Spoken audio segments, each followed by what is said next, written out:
Hi everyone, myself Agla Narayanan. I am taking classes for CMA Intermediate Law and Ethics. Actually നമ്മുടെ fourth video ആണ്. Already നമ്മൾ law and എത്തിക്സിലെ industrial ലോസിൻ്റെ അണ്ടറിൽ വരുന്ന factories act, payment of wages act, minimum wages act, ഈ മൂന്ന് ആക്ടും cover ചെയ്തു. ഇന്ന് പഠിക്കാൻ പോകുന്നത് employees provident fund and miscellaneous provisions act of 1952 ആണ് പഠിക്കാൻ പോകുന്നത്. ആക്ച്വലി പ്രൊവിഡൻറ്റ് ഫണ്ട് എന്ന് പറയുന്നൊരു ടേം നിങ്ങൾക്ക് എല്ലാവർക്കും ഫെമിലിയർ ആയിരിക്കും അല്ലേ? എല്ലാ സാലറീഡ് ആയിട്ടുള്ള എംപ്ലോയീസിനും അല്ലെങ്കിൽ എവിടെയെങ്കിലും ഓഫീസ് വർക്കിൻ്റെ ഇടയ്ക്കോ എപ്പോഴെങ്കിലുമൊക്കെ സാലറിയിൽ നിന്ന് ഒരു പി എഫിലേക്ക് ഒരു കോൺട്രിബ്യൂഷൻ അതെല്ലാവരും മാറ്റിവെക്കുന്ന ഒരു എമൗണ്ട് ആണ് അല്ലേ, മോസ്റ്റ് ഓഫ് ദ കേസസിലും. സോ പ്രൊവിഡൻറ്റ് ഫണ്ട് എന്താണെന്ന് നിങ്ങൾക്ക് അറിയാം. പക്ഷേ ഈ ആക്റ്റിൽ പ്രൊവിഡൻറ്റ് ഫണ്ട് മാത്രമല്ല കവർ ചെയ്യുന്നത്, വേറെ കുറേ ഇതുപോലെ തന്നെയുള്ള കുറേ സേവിങ് സ്കീമും കവർ ചെയ്യുന്നുണ്ട്. ആക്ച്വലി ഈ ആക്ടിന് ഇൻട്രൊഡക്ഷൻ പറയുന്നതിന് മുമ്പ് തന്നെ എല്ലാ ആക്റ്റും നമ്മൾ പഠിച്ചല്ലേ, എല്ലാ ഇൻഡസ്ട്രിയൽ ലോസും നിലവിൽ വരുന്നത് എംപ്ലോയീസിൻ്റെ പ്രൊട്ടക്ഷന് വേണ്ടിയാണെന്ന് പഠിച്ചു. ഫാക്ടറീസ് ആക്ട് എംപ്ലോയീസിൻ്റെ ഹെൽത്ത്, വെൽഫെയർ, സേഫ്റ്റിക്കാണ് നോക്കുന്നതെങ്കിൽ പേയ്മെൻറ്റ് ഓഫ് വേജസ് ആക്ട് എംപ്ലോയീസിന് കറക്റ്റ് എമൗണ്ട് പേയ്മെൻറ്റ് കിട്ടുന്നുണ്ട്, അല്ലെങ്കിൽ അവർക്ക് പേയ്മെൻറ്റ് ടൈംലി അൺഓതറൈസ്ഡ് ആയിട്ടുള്ള ഡിഡക്ഷൻസ് ഒന്നുമില്ലാതെ ഫുൾ എമൗണ്ട് കിട്ടുന്നുണ്ട് എന്നൊക്കെയുള്ള കാര്യങ്ങൾ എൻഷുർ ചെയ്യുന്നു. മിനിമം വേജസ് ആക്ടിൻ്റെ പർപ്പസ് എന്താണ്? മിനിമം വേജസ്, ഒരു മിനിമം റേറ്റ് ഓഫ് വേജസ് ഇന്ന കാറ്റഗറി, നമ്മുടെ ഷെഡ്യൂൾഡ് എംപ്ലോയ്മെൻറ്റ് കാറ്റഗറിയിൽ വരുന്ന എംപ്ലോയീസിനെല്ലാം കിട്ടുന്നുണ്ടെന്ന് എൻഷുർ ചെയ്യുന്നു. അതുപോലെ തന്നെ ഈ ആക്ടിൻ്റെ ഉദ്ദേശം എന്ന് വെച്ചാൽ this is for the security of the employees എന്ന് വെച്ചാൽ എംപ്ലോയീസിൻ്റെ വർക്ക് ചെയ്യുന്ന സമയത്താണ് ഫാക്ടറീസ് ആക്ടും മിനിമം വേജസ് ആക്ടും പേയ്മെൻറ്റ് ഓഫ് വേജസ് ആക്ടും ഒക്കെ വരുന്നതല്ലേ. സോ ദിസ് ആക്ട് അത് വർക്കിംഗ് ചെയ്യുന്ന പീരീഡിനെ കുറിച്ച് മാത്രമല്ല, വർക്കിംഗ് കഴിഞ്ഞ് എംപ്ലോയി റിട്ടയർ ആയി കഴിഞ്ഞ് അല്ലെങ്കിൽ എംപ്ലോയർക്ക് എന്തെങ്കിലും അല്ലെങ്കിൽ എംപ്ലോയിക്ക് എന്തെങ്കിലും ഡിസീസോ ഡെത്തോ ഉണ്ടായിക്കഴിഞ്ഞാൽ അവിടെ തൊട്ട് അങ്ങോട്ട് എംപ്ലോയിക്ക് എന്ത് വേണം? ഒരു ഫിനാൻഷ്യൽ അസിസ്റ്റൻസ് കിട്ടണം, അവർക്ക് വേണ്ടി ഒരു സേവിങ്സ് ഉണ്ടാവണം അല്ലേ. കിട്ടുന്ന വേജസ് മൊത്തം സ്പെൻഡായി പോയി കഴിഞ്ഞാൽ അവർക്ക് ഫ്യൂച്ചർ ഇത്ര സെക്യൂർ ആയിരിക്കത്തില്ല. സോ എംപ്ലോയീസിൻ്റെ ഫ്യൂച്ചർ സെക്യൂർ ആവാൻ എപ്പോഴെങ്കിലും ഒരു മണിയുടെ ആവശ്യം വരുന്ന സമയത്ത് അവർക്ക് അവരുടേതായ ഒരു നീക്കിയിരിപ്പ് കയ്യിൽ ഉണ്ടായിരിക്കണം എന്ന് ഗവൺമെൻറ് നിർബന്ധമുള്ളത് കൊണ്ട് അതിനെ മാൻഡേറ്റ് ചെയ്തുകൊണ്ട് ഗവൺമെൻറ് ഉണ്ടാക്കിയിരിക്കുന്ന ഒരു ആക്റ്റാണ് employees provident fund and miscellaneous provisions act എന്ന് പറയുന്നത്. Let's look at the video. Actually ഈ ആക്ട് നിലവിൽ വന്ന സമയത്ത് ഇത് ആക്ടിൻ്റെ പേര്, അതായത് 1952 ആക്ട് നിലവിൽ വന്നപ്പോൾ ആക്ടിൻ്റെ പേര് എംപ്ലോയീസ് പ്രൊവിഡൻറ്റ് ഫണ്ട് ആക്ട് എന്നായിരുന്നു. മീൻസ് ഇതിനകത്ത് എന്ത് മാത്രമേ കവർ ചെയ്യുന്നുള്ളൂ? എംപ്ലോയീസിൻ്റെ പ്രൊവിഡൻറ്റ് ഫണ്ട് മാത്രമേ കവർ ചെയ്യുന്നുള്ളായിരുന്നു. ആ സ്കീം മാത്രമേ കവർ ആവുന്നുള്ളായിരുന്നു. പിന്നീട് ആക്ടിൻ്റെ പേര് മാറി എന്തായി? EPF and family pension act എന്ന് പറഞ്ഞ ആക്ടിൻ്റെ പേര് മാറി. പേര് കേൾക്കുമ്പോൾ തന്നെ അറിയാം എന്തൊക്കെ സ്കീംസ് കവേർഡ് ആണ്. പ്രൊവിഡൻറ്റ് ഫണ്ട് സ്കീമും കവേർഡ് ആണ്, പ്ലസ് ഫാമിലി പെൻഷനും കവേർഡ് ആയിരുന്നു. ഇത് കഴിഞ്ഞിട്ടാണ് ഈ പേരിലേക്ക് വന്നത്, employees provident fund and miscellaneous provisions act. അപ്പോൾ നമുക്കറിയാം എന്തൊക്കെ കാര്യങ്ങൾ കാണും. എംപ്ലോയീസിൻ്റെ പ്രൊവിഡൻറ്റ് ഫണ്ട് ഉണ്ട്, ചില മിസ്ലേനിയസ് പ്രൊവിഷൻസ്, പല പ്രൊവിഷൻസും ഉണ്ട്. സോ എന്തൊക്കെയാണ് ഈ മിസ്ലേനിയസ് പ്രൊവിഷൻ? ഒബിയസ്ലി ഒന്ന് എന്തായിരിക്കും? ഈ പറയുന്ന ഫാമിലി പെൻഷൻ. പക്ഷേ ഫാമിലി പെൻഷൻ മാത്രമല്ല, വേറെ കുറേയേറെ പെൻഷൻ സ്കീംസും ഇതിനകത്ത് വന്നു. ഇത് കൂടാതെ employees deposit linked insurance scheme, idli, അങ്ങനെ ഒരു സാധനം, അങ്ങനെ ഒരു സ്കീമും കൂടെ എന്തിൽ വന്നു? ഈ ആക്ടിൽ വന്നു. സോ മൂന്ന് കാര്യങ്ങൾ, PF, pension, deposit linked insurance, pension, provident fund, ഈ മൂന്ന് കാര്യങ്ങളാണ് ഈ പറയുന്ന employees provident fund and miscellaneous provisions act എന്ന് പറഞ്ഞിരിക്കുന്ന ആക്ടിൽ ഇപ്പോൾ കവേർഡ് ആയിട്ടുള്ളത്. സോ ഇതിൻ്റെ ഒബ്ജക്റ്റീവ് ഞാൻ ഓൾറെഡി പറഞ്ഞു. ഒബ്ജക്റ്റീവിൽ നോക്കുകയാണെങ്കിൽ നമുക്ക് മനസ്സിലാകും. സോ എന്താണ്? To providing the social security and timely monetary assistance, ആവശ്യമുള്ള സമയത്ത് മോണിറ്ററി അസിസ്റ്റൻസും സോഷ്യൽ സെക്യൂരിറ്റിയും പ്രൊവൈഡ് ചെയ്യാൻ വേണ്ടിയാണ് ഈ ഒരു ആക്ട് നിലവിൽ വന്നിരിക്കുന്നത്. എംപ്ലോയിക്ക് വേണ്ടി മാത്രമാണോ ഈ ആക്ട് നിലവിൽ വന്നിരിക്കുന്നത്? അല്ല. ആക്ച്വലി ഈ ആക്ട് ആരെയൊക്കെ അസിസ്റ്റ് ചെയ്യുന്നുണ്ട്? To employees and their families. Pardon me, എൻ്റെ ബാക്ക്ഗ്രൗണ്ട് കുറച്ച് നോയ്സി ആയിരിക്കും. ഞാൻ ഒന്നുകൂടി പറയാം. ഒബ്ജക്റ്റീവ് നോക്കിയാൽ providing social security and monetary assistance to, ആർക്ക് വേണ്ടിയാണ്? ഞാൻ പറഞ്ഞു അല്ലേ, എംപ്ലോയി വർക്ക് ചെയ്തുകൊണ്ടിരിക്കുന്നു, ടെർമിനേഷൻ്റെ കഴിയുമ്പോൾ പുള്ളിക്ക് പെൻഷൻ കിട്ടും.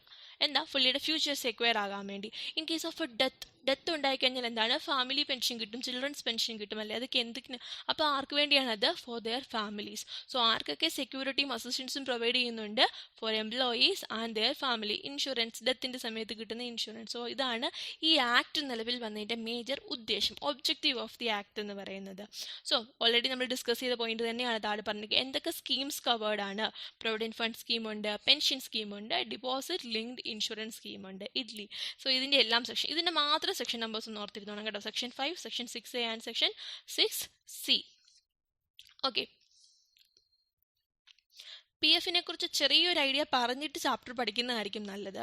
ഒരു ചെറുതായിട്ട്, കറക്റ്റ് ആയിട്ടുള്ള ഐഡിയ അല്ല ഞാൻ പറയുന്നത്. ഈ ചാപ്റ്റർ പഠിക്കാൻ വേണ്ടി നിങ്ങൾക്ക് ചെറിയൊരു ഐഡിയ പി എഫിന് ഉണ്ടാവാൻ വേണ്ടി മാത്രം പറയുന്നതാണ്. ഇത് കറക്റ്റ് അല്ല, ജസ്റ്റ് ഇമാജിൻ ഇങ്ങനെയാണ് എന്ന് വിചാരിച്ചുകൊണ്ട് ഈ ചാപ്റ്റർ പഠിക്കുന്നതായിരിക്കും നല്ലത്. ഒരാൾക്ക് വേജ് ഒരു മന്ത്ലി റേറ്റിൽ 10,000 റുപ്പീസാണ് കിട്ടുന്നത് വിചാരിക്കാം പെർ മന്ത്. അങ്ങനെയാണെങ്കിൽ 10% ആയിരിക്കും അയാൾ പി എഫിലേക്ക് കോൺട്രിബ്യൂട്ട് ചെയ്യുക. ജനറൽ റേറ്റ് ആണ് 10% എന്ന് പറയുന്നത്. സോ എന്തായിരിക്കും, എംപ്ലോയി അല്ലേ, അയാൾ സ്വന്തമായിട്ട് എത്ര കോൺട്രിബ്യൂട്ട് ചെയ്യും? 1,000 റുപ്പീസ് ഹി വിൽ കോൺട്രിബ്യൂട്ട്. ഈ സെയിം എമൗണ്ട് ആര് കോൺട്രിബ്യൂട്ട് ചെയ്യണം? Employer 1,000 rupees. അങ്ങനെയാണെങ്കിൽ പി എഫിലേക്ക് മൊത്തം എത്ര രൂപ പോകും? 2,000 റുപ്പീസ് പി എഫ് ഫണ്ടിലേക്ക് പോകും. ആർക്ക് വേണ്ടി? ഈ പറയുന്ന എംപ്ലോയിക്ക് വേണ്ടി. So this 2,000 is paid in relation to this employee എന്നാണ് പറയുന്നത്. ഇനി അടുത്ത ക്വസ്റ്റ്യൻ ഇമ്പോർട്ടൻ്റ് ആണ്. അങ്ങനെയാണെങ്കിൽ അയാൾക്ക് ക്യാഷ് ആയിട്ട് കയ്യിൽ എത്ര പേയ്മെൻറ്റ് കിട്ടും? വേജ് ക്യാഷ് ആയിട്ട് എത്ര വേജ് കിട്ടും? ഈ പറയുന്ന 10,000 റുപ്പീസിൽ നിന്ന് അയാളുടെ 1,000 റുപ്പീസ് കുറയ്ക്കും. ഈ 1,000 കുറയ്ക്കുമോ? ഇല്ല, ബിക്കോസ് അത് എംപ്ലോയറുടെ റെസ്പോൺസിബിലിറ്റി ആണ്. എംപ്ലോയർ ആണ് അത് അടയ്ക്കുന്നത്. സോ 10,000 മൈനസ് 1,000, അയാളുടെ സാലറിയിൽ നിന്ന് അയാൾ അടച്ച 1,000 കുറച്ച് ബാക്കി 9,000 റുപ്പീസ് ആർക്ക് കിട്ടും? അയാൾക്ക് സാലറി ആയിട്ട് ക്യാഷ് ആയിട്ട് തന്നെ കിട്ടും. ഇതാണ് പി എഫിൻ്റെ basic, very basic of P F deduction എന്ന് പറയുന്നത്. സോ പെൻഷൻ സ്കീമുണ്ട്, ഇഡ്ലിയുണ്ട്, ഇതെല്ലാം നമ്മൾ പഠിക്കും. പക്ഷേ ഒരു overall idea about P F deductions എന്ന് പറയുന്നത് ഇതായിരിക്കും. ഞാൻ ഈ അടയ്ക്കുന്ന 2,000 റുപ്പീസ്, ഇങ്ങനെ ഒരേ ഓർഗനൈസേഷനിൽ തന്നെ ഒരുപാട് എംപ്ലോയീസ് കാണും, അവരെല്ലാവരും പി എഫ് അടയ്ക്കുന്നുണ്ടായിരിക്കും. ഇതുപോലെ കുറേയേറെ ഓർഗനൈസേഷൻസ് ഒന്നിച്ചായിരിക്കും പേയ്മെൻറ്റ് കൊടുക്കുക. So next is applicability of this act അല്ലേ. എല്ലാ ആക്റ്റും ഇന്ന ആൾക്കാർക്കാണ് ആപ്ലിക്കബിൾ എന്ന് നമ്മൾ പഠിച്ചല്ലേ. ഫാക്ടറീസ് ആക്ടിനുണ്ടായിരുന്നു, ഫാക്ടറീസ് മാനുഫാക്ചറിങ് പ്രോസസ്സ് വേണം, പ്രിമൈസസ് വേണം, പ്ലസ് എന്താ പറയുന്നത് അതിനകത്ത് ഇത്ര എണ്ണം ആൾക്കാർ എംപ്ലോയീസിൻ്റെ എണ്ണം വെച്ച്. ദെൻ പ്രൊവിഡൻറ്റ് ഫണ്ടിലൊക്കെ പഠിച്ചപ്പോൾ നമ്മൾ പറഞ്ഞു 15,000 ബിലോ സാലറി ഡ്രോ ചെയ്യുന്ന ആൾക്കാർക്കാണ്. പ്രൊവിഡൻറ്റ് ഫണ്ടിലല്ല, പേയ്മെൻറ്റ് ഓഫ് വേജസ് ആക്റ്റൊക്കെ പഠിച്ചപ്പോഴത്തേക്ക് മിനിമം വേജസ് ആക്ടിൽ പഠിച്ചു, ഏതൊക്കെ എക്സ്റ്റാബ്ലിഷ്മെൻറ്റ്സ്. അതുപോലെ തന്നെ ഇവിടെയും ആർക്കാണ് ശരിക്കും ഈ പി എഫിൻ്റെ ആക്ടിൻ്റെ പരിധിയിൽ വരുന്നത്? Who come under the applicability of this act, അതാണ് പറയുന്നത്. സെയിം ആണ് അവിടെ പറയുന്നത്. 18,000 ആണ് അവിടെ പഠിച്ചതെങ്കിൽ ഇത് എത്രയാണ്? 15,000 per month. Who not exceeding 15,000 താഴെ പേയ്മെൻറ്റ് കിട്ടുന്ന എംപ്ലോയീസ് ആണ് ഈ ആക്ടിൻ്റെ പ്രൊവിഷനിൽ വരുന്നത്. So think you are starting and factory ആവാം, ഏതെങ്കിലും എക്സ്റ്റാബ്ലിഷ്മെൻ്റ് ആകാം, അപ്പോൾ തുടങ്ങുകയാണ്. എക്സ് എന്ന് പറയുന്ന പ്രോഡക്റ്റാണ് നിങ്ങൾ ഡീൽ ചെയ്യുന്നത്. അങ്ങനെയാണ് എങ്കിൽ നിങ്ങളുടെ അണ്ടറിൽ വരുന്ന എംപ്ലോയീസിൽ ഒരു 14,000 പേയ്മെൻറ്റ് കൊടുക്കുന്ന ഒരു 10-20 പേര് നിങ്ങൾക്ക് എംപ്ലോയീസ് ഉണ്ട് എങ്കിൽ നിങ്ങൾ നിർബന്ധമായിട്ടും എന്ത് ചെയ്യണം? പി എഫ് ഡിഡക്റ്റ് ചെയ്ത് പി എഫ് ഫണ്ടിലേക്ക് അടയ്ക്കുകയും വേണം വേജസ് കൊടുക്കുമ്പം. അതുകൂടാതെ ഈക്വൽ എമൗണ്ട് നിങ്ങളുടെ കയ്യിൽ നിന്നിട്ട് നിങ്ങൾ പി എഫ് ഫണ്ടിലേക്ക് അടയ്ക്കുകയും വേണം ഫോർ യുവർ എംപ്ലോയീസ്. സോ നിങ്ങളൊരു എക്സ്റ്റാബ്ലിഷ്മെൻറ്റ് സ്റ്റാർട്ട് ചെയ്യുമ്പം എന്ത് നോക്കണം? Whether your establishment falls under the category of E P F ആക്ടിന് അണ്ടറിൽ വരുന്ന എക്സ്റ്റാബ്ലിഷ്മെൻ്റ് ആണോ എന്ന് നോക്കണം. സോ ആദ്യം എന്താ പറഞ്ഞിരിക്കുന്നത്? 15,000 ബിലോ സാലറി കിട്ടുന്ന employees and this act is applicable all of India except Jammu and Kashmir. ബാക്കി എല്ലാ ഓൾ ഓഫ് ഇന്ത്യ ആയിരുന്നു. ഇവിടെ എന്താണ്? Except Jammu and Kashmir. Jammu and കാശ്മീരിലില്ല. അവർക്ക് അവരുടേതായ തന്നെ ഒരു പി എഫ് ലോ ഉണ്ട്, ആക്ട് ഉണ്ട്, അതായിരിക്കും അതവരുടെ ഫോളോ ചെയ്യുന്നത്. Then the payment of pay, ഞാൻ പറഞ്ഞു ഇവിടെ ഈ 15,000 എന്ന് പറഞ്ഞ എന്താ?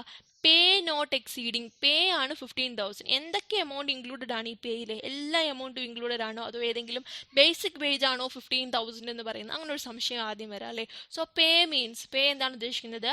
Basic wages both. അപ്പോൾ എന്തൊക്കെ ഇൻക്ലൂഡഡ് ആണ്? ബേസിക് വേജ് ഇൻക്ലൂഡഡ് ആണ്, ഡിയർനെസ് അലവൻസ് ഇൻക്ലൂഡഡ് ആണ്, റീറ്റെയിനിങ് അലവൻസ് ഇൻക്ലൂഡഡ് ആണ്, plus cash value of food concession. Plus food concession കൊടുക്കുന്നുണ്ട് എങ്കിൽ അതിൻ്റെ ക്യാഷ് വാല്യൂ. എന്തൊരു വൃത്തിയായിട്ട് ലാംഗ്വേജ്, എന്തൊരു വൃത്തിയുടെ ഹാൻഡ് റൈറ്റിംഗ് അല്ലേ എൻ്റേത്. ഞാൻ വൃത്തിയായിട്ട് ഒന്ന് എഴുതാൻ ശ്രമിച്ച് നോക്കട്ടെ.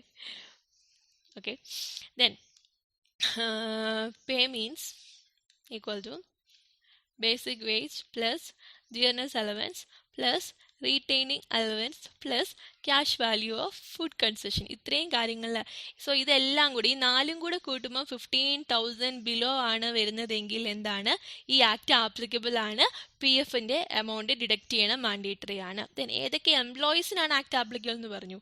നിങ്ങളുടെ ഫാക്ടറി അല്ലെങ്കിൽ നിങ്ങളുടെ എക്സ്റ്റാബ്ലിഷ്മെൻറ്റ്, അതിന് പി എഫ് ആപ്ലിക്കബിൾ ആണോ എന്ന് നോക്കണ്ടേ. ഇനി ആദ്യം നിങ്ങളുടെ ഓർഗനൈസേഷൻ, നിങ്ങളൊരു കമ്പനി തുടങ്ങാമെന്ന് കമ്പനിയില്ല, നിങ്ങളൊരു എക്സ്റ്റാബ്ലിഷ്മെന്റ് തുടങ്ങുകയാണെന്ന് വിചാരിക്കുക. അവിടെ നിങ്ങൾ എക്സ് എന്ന് പറയുന്ന പ്രോഡക്ട്സ് ആണ് ഡീൽ ചെയ്യുന്നത്.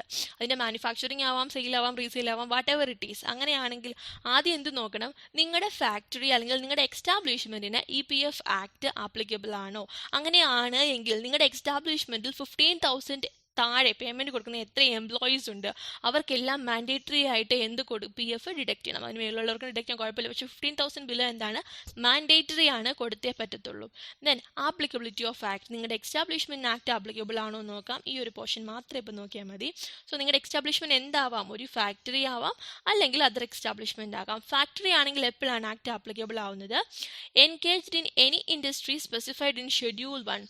ഷെഡ്യൂൾ 1 പറയുന്ന ഇൻഡസ്ട്രിയിലാണ് നിങ്ങൾ വർക്ക് ചെയ്യുന്നതെങ്കിൽ and 20 or more workers. Schedule 1 എന്താന്ന് നോക്കാം, അപ്പം ഇച്ചിരിയും കൂടെ ക്ലാരിറ്റി കിട്ടും. ഇതാണ് ഷെഡ്യൂൾ 1. ഇതിൽ ഒരു കുറേയേറെ 19ഓളം ഇൻഡസ്ട്രി സ്പെസിഫൈ ചെയ്തിട്ടുണ്ട്. 2-3 നോക്കാം. Cement, cigarette, iron, school, paper, electrical, mechanical, general engineering products, matches, sugar, edible oils, rubber products, ഇതെല്ലാം ഇവിടെ ഷെഡ്യൂൾ 1 ലിസ്റ്റ് ചെയ്തിട്ടുണ്ട്. സോ എന്താ, നിങ്ങൾ ഡീൽ ചെയ്യുന്ന പ്രോഡക്റ്റ് എക്സ് എന്ന് പറയുന്ന നിങ്ങളുടെ പ്രോഡക്റ്റ് സിമെന്റ് ആണോ, ആക്ട് ആപ്ലിക്കബിൾ. സിഗരറ്റ് ആണോ, ആക്ട് ആപ്ലിക്കബിൾ. മാച്ചസ് ആണോ, ആക്ട് ആപ്ലിക്കബിൾ. സോ എന്ത് ചെയ്യണം, നിങ്ങളുടെ എക്സ്, ഈ പറയുന്ന ലിസ്റ്റിൽ നിങ്ങളുടെ എക്സ് എന്ന് പറയുന്ന പ്രോഡക്റ്റ് ഉണ്ടോ എന്ന് ക്രോസ് ചെക്ക് ചെയ്യണം.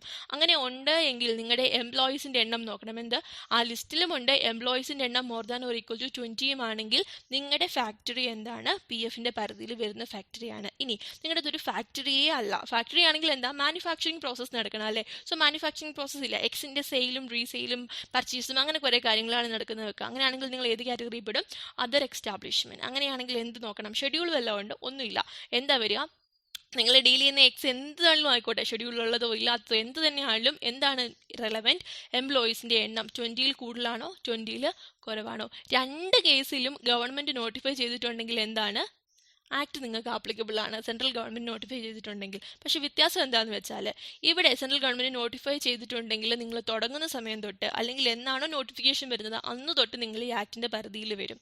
ഇവിടെയാണെങ്കിൽ എന്താ, 2 months prior notice, central government notify ചെയ്യുന്നതിന് 2 മാസം മുമ്പ് നിങ്ങളെ അറിയിക്കും. അല്ലെങ്കിൽ യു ആർ ദിസ് കാറ്റഗറി, നിങ്ങളുടെ എക്സ്റ്റാബ്ലിഷ്മെന്റ് ഇതിന്റെ പരിധിയിൽ വരുന്നതാണ്, 20 ബിലോ എംപ്ലോയീസ് ആണ് എങ്കിലും നിങ്ങൾ ഇതിന്റെ പരിധിയിൽ വരുന്നതാണ് എന്ന് പറഞ്ഞൊരു നോട്ടിഫിക്കേഷൻ വരികയാണെങ്കിൽ 2 months നിങ്ങൾക്ക് അത് കംപ്ലൈൻറ്റ് ചെയ്യാനും അതിനെന്തെങ്കിലും അപ്പീൽ പോകാനും ഒക്കെ ആയിട്ട് എന്ത് കിട്ടും, ഒരു 2 months പ്രയർ നോട്ടീസോട് കൂടിയായിരിക്കും. അതായത് നിങ്ങൾ PFന്റെ പാക്ടിന്റെ പരിധിയിൽ വരുന്നതിന് മുമ്പ് 2 months മുമ്പ് നിങ്ങൾ ആ കാര്യം അറിഞ്ഞിട്ടുണ്ടാകും.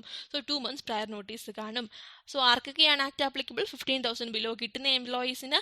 എവിടുത്തെ എംപ്ലോയീസിനാണ്, ഫാക്ടറി ആണെങ്കിൽ ഷെഡ്യൂൾ 1 20 above എംപ്ലോയീസ് ഉള്ള ഫാക്ടറിയിൽ, അതർ എക്സ്റ്റാബ്ലിഷ്മെന്റ് ആണെങ്കിൽ ഗവൺമെന്റ് നോട്ടിഫൈ ചെയ്തിട്ടുള്ള എക്സ്റ്റാബ്ലിഷ്മെന്റ്സിലെ എംപ്ലോയീസിന്. ദെൻ ഇതൊന്നുമല്ല, നിങ്ങൾ ഫാക്ടറിയാണ്, എക്സ് എന്ന് പറയുന്ന പ്രോഡക്റ്റ് അവിടെ ലിസ്റ്റ് ചെയ്തിട്ടില്ല, അല്ലെങ്കിൽ എക്സ് ലിസ്റ്റഡ് ആണ് പക്ഷേ എംപ്ലോയീസിന്റെ എണ്ണം 20ൽ താഴെയാണ്.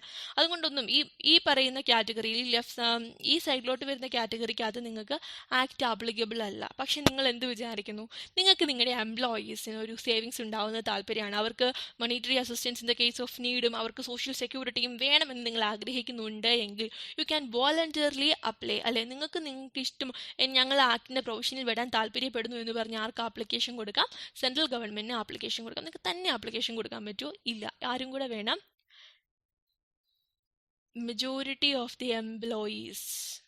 നിങ്ങൾ മാത്രം സോഷ്യൽ സെക്യൂരിറ്റി വേണം തീരുമാനിച്ചാൽ പോരാ, നിങ്ങൾ അവിടെ വർക്ക് ചെയ്യുന്ന അത്രയും എംപ്ലോയീസിന്റെ more than 50%, majority of the എംപ്ലോയീസിനും എന്ത് തോന്നണം, ഈ ആക്ടിന്റെ പരിധിയിൽ വേണം. അങ്ങനെ ആ മെജോറിറ്റിക്കും നിങ്ങൾക്കും ഓക്കെ ആണെങ്കിൽ, നിങ്ങൾ എന്ന് പറയുന്ന ആരെയാണ്, എംപ്ലോയർ അല്ലെങ്കിൽ ആ ഫാക്ടറിയുടെ എക്സ്റ്റാബ്ലിഷ്മെന്റിന്റെ ഓണർ അല്ലെ, എംപ്ലോയർ. സോ നിങ്ങൾക്കും അവർക്കും ഓക്കെ ആണെങ്കിൽ യു ക്യാൻ അപ്ലൈ വോളണ്ടറിലി. ഇനി ഈ ആപ്ലിക്കേഷൻ എല്ലാം കഴിഞ്ഞു, അല്ലെങ്കിൽ ഫാക്ടറിയാണ്, എക്സ് എന്ന് പറയുന്ന പ്രോഡക്റ്റ് അവിടെ ഉണ്ടെന്ന് വിചാരിക്കുക, 25 വർക്കേഴ്സ് വർക്ക് ചെയ്യുന്നുണ്ട്, ഓട്ടോമാറ്റിക്കലി നിങ്ങൾ ഇതിന്റെ പ്രൊവിഷനിൽ വന്നു. Then as on 31st 10/2019 നിൽക്കുന്ന സമയത്ത് 25 എംപ്ലോയീസ് ഉണ്ട്. അത് കഴിഞ്ഞിട്ട് ഫാക്ടറിയിൽ എന്തൊക്കെയോ ചില പ്രശ്നങ്ങളിലേക്ക് നടന്നു, ഇത്രയും മാൻപവറിൻ്റെ ആവശ്യമില്ല, കൂടുതൽ ഓട്ടോമേഷൻ സംഭവിച്ചു. അങ്ങനെയാണെങ്കിൽ ഒരു 5/11/19 തൊട്ടിട്ട് 6 എംപ്ലോയീസിനെ പിരിച്ചുവിട്ടു, അവരുടെ അലവൻസും കാര്യങ്ങളും എല്ലാം കൊടുത്ത് സംഭവം റീസൺ പോയി. അങ്ങനെയാണെങ്കിൽ എംപ്ലോയീസിൻ്റെ എണ്ണം എന്തായി, 19 ആയിട്ട് കുറഞ്ഞു. അപ്പം ഇന്ന് തൊട്ട് ഈ ഒരു ഡേറ്റ് തൊട്ട് EPF നോ മോർ ആപ്ലിക്കബിൾ ആണെന്ന് ചോദിച്ചാൽ അങ്ങനെ പറയാൻ പറ്റുമോ, ഇല്ല. ബിക്കോസ് ഒന്ന് EPFന് അണ്ടറിൽ വന്നാൽ it's forever, it will continue. അതാണ് ഈ സ്റ്റേറ്റ്മെന്റ് പറയുന്നത്. Once act is covered to an establishment it shall continue forever and ever and ever. പിന്നെ അതിനകത്തുനിന്ന് ഒരു ഒബ്ജക്റ്റ് ഉണ്ടോ, ഇല്ല. സോ ആപ്ലിക്കബിലിറ്റി കഴിഞ്ഞു. ഇനിയുള്ളത് നോൺ ആപ്ലിക്കബിലിറ്റി. നമ്മൾ പറഞ്ഞു ആർക്കൊക്കെയാണ് ആപ്ലിക്കബിൾ, ഏത് എംപ്ലോയീസിനാണ്, ഏത് എക്സ്റ്റാബ്ലിഷ്മെൻറ്റിനാണ്. ഇനി ആർക്കാണ് ആപ്ലിക്കബിൾ അല്ലാത്തത്? അത് ഓർത്തിരിക്കാൻ ഒരു എളുപ്പ വഴി ഞാൻ പറയാം. ലൈക്ക് ആക്ടിന്റെ പരിധിയിൽ കൊണ്ടുവന്നേക്കുന്ന ആരെയാണ്? പാവം എംപ്ലോയീസിനെയാണ് അല്ലേ. 15,000 ബിലോ ഡ്രോ ചെയ്യുന്ന പൂവർ എംപ്ലോയീസിനെയാണ്. ദെൻ ആക്ടിൽ നിന്ന് ഒഴിവാക്കേണ്ടത് ആരെയാണ്? പാവം എക്സ്റ്റാബ്ലിഷ്മെന്റ്സിനെയാണോ ബിഗർ എക്സ്റ്റാബ്ലിഷ്മെന്റ്സിനെയാണോ? ഒബിയസ്ലി അല്ലേ, ബിഗർ എക്സ്റ്റാബ്ലിഷ്മെന്റ്സിനെ കൊണ്ടാണ് PF പേ ചെയ്യിപ്പിക്കേണ്ടത്. സോ ഒരു പാവം എക്സ്റ്റാബ്ലിഷ്മെന്റിനെ എന്താണ് ഇതിൽ നിന്ന് ഒഴിവാക്കിയിട്ടുണ്ട്. ഏതാണ് ആ പാവം എക്സ്റ്റാബ്ലിഷ്മെന്റ് നോക്കിയാൽ A cooperative society less than 50% മാത്രമേ ഉള്ളൂ. പിന്നെ എന്താണ്? Without the aid of power. ഒരു പവർ പോലും ഇല്ലാതെ 50 പേര് താഴെ വർക്ക് ചെയ്യുന്ന ഒരു ചെറുകിട വ്യവസായം എന്നൊക്കെ പറയത്തില്ലേ, ഒരു സൊസൈറ്റിയുടെ അണ്ടറിൽ വരുന്നതാണെങ്കിൽ അവരെ എന്താണ് ആക്ടിൽ നിന്ന് എക്സ്ക്ലൂഡ് ചെയ്തിട്ടുണ്ട്. Act is not applicable. Then so അടുത്ത 2 പോയിന്റിൽ പറഞ്ഞിരിക്കുന്നത് ഇച്ചിരി ഡിഫറെൻ്റ് ആയിട്ടുള്ള കാര്യമാണ്. പാവം എൻ്റർപ്രൈസ് ആയതുകൊണ്ടല്ല. എന്താ പറഞ്ഞിരിക്കുന്നത്? 2 എൻ്റർപ്രൈസസ് ആണ് ഇതിനകത്ത് കവേർഡ് ആയിട്ടുള്ളത്. First one, employees under the control of central government. Central government കൺട്രോളിൽ വരുന്ന എക്സ്റ്റാബ്ലിഷ്മെൻറ്റും then setup under a central or state act. ഒരു ആക്ട് വഴി സെറ്റപ്പ് ആയിട്ടുള്ള എക്സ്റ്റാബ്ലിഷ്മെൻറ്റും. സോ ആക്ട് വഴി സെറ്റപ്പ് ആവുന്ന എക്സ്റ്റാബ്ലിഷ് എന്ന് പറഞ്ഞാൽ ആ എക്സ്റ്റാബ്ലിഷ്മെന്റിന് വേണ്ടി തന്നെ ആയിട്ട് ഒരു ആക്ട് കാണും. For example ICAI setup an act of parliament, അങ്ങനെയൊക്കെയല്ലേ നമ്മൾ കേട്ടിട്ടില്ലേ. സോ അതൊരു ആക്ട് പ്രകാരം ഫോമുലേറ്റ് ചെയ്തൊരു ഓർഗനൈസേഷനാണ്. അതുപോലെ ഒരു എക്സ്റ്റാബ്ലിഷ്മെന്റ് ഒരു ആക്ട് പ്രകാരം ഫോം ചെയ്യുകയാണെങ്കിൽ ആ ആക്ടിൽ തന്നെ എന്ത് പറഞ്ഞിട്ടുണ്ടായിരിക്കും? അവരുടെ PF കൊടുത്തിട്ടുണ്ടായിരിക്കും. അങ്ങനെയാണെങ്കിൽ PF as per that act, ആ ആക്ടിൽ എന്താണ് പറഞ്ഞിരിക്കുന്നത് ആ ആക്ട് PF ആയിരിക്കും അവർ ഫോളോ ചെയ്യുന്നത്. Then under the control of central government or state government, അങ്ങനെയാണെങ്കിൽ അവർക്ക് എന്ത് കാണും? PF as per central government or state government scheme. Central ഗവൺമെൻറ്റും സ്റ്റേറ്റ് ഗവൺമെൻറ്റും അവരുടേതായിട്ടുള്ള സ്കീമിൽ ആ എൻ്റർപ്രൈസസിന് വേണ്ടി പ്രൊവിഡൻറ്റ് കാണും. സോ ഈ രണ്ട് കേസിലും എന്താണ് സംഭവിക്കുന്നത്? Better benefits. ഇവർക്ക് ഈ രണ്ട് ഫീൽഡിലും ബെറ്റർ ബെനഫിറ്റ്സ്, ഈ ആക്ടിനേക്കാളും നല്ല പ്രൊവിഡൻറ്റ് ഫണ്ടിൻ്റെയും പെൻഷൻ സ്കീമിൻ്റെയും ബെനഫിറ്റ്സ് കിട്ടുന്നുണ്ട്. സോ ബെറ്റർ ബെനഫിറ്റ്സ് കിട്ടുന്നത് കൊണ്ട് ഇവർക്ക് under the control of central ഗവൺമെൻറ്റും സെറ്റപ്പ് അണ്ടർ ആൻ ആക്ട്, ഈ 2 കാറ്റഗറിയിൽ പെടുന്ന എക്സ്റ്റാബ്ലിഷ്മെൻറ്റും ആക്ട് ആപ്ലിക്കബിൾ അല്ല. സോ ആർക്കൊക്കെയാണ് ആക്ട് ആപ്ലിക്കബിൾ അല്ലാത്തത്? ഒന്ന് നമ്മുടെ poor society, less than 50 members ഉള്ള without the aid of power work ചെയ്യുന്ന സൊസൈറ്റിക്ക് ആപ്ലിക്കബിൾ അല്ല.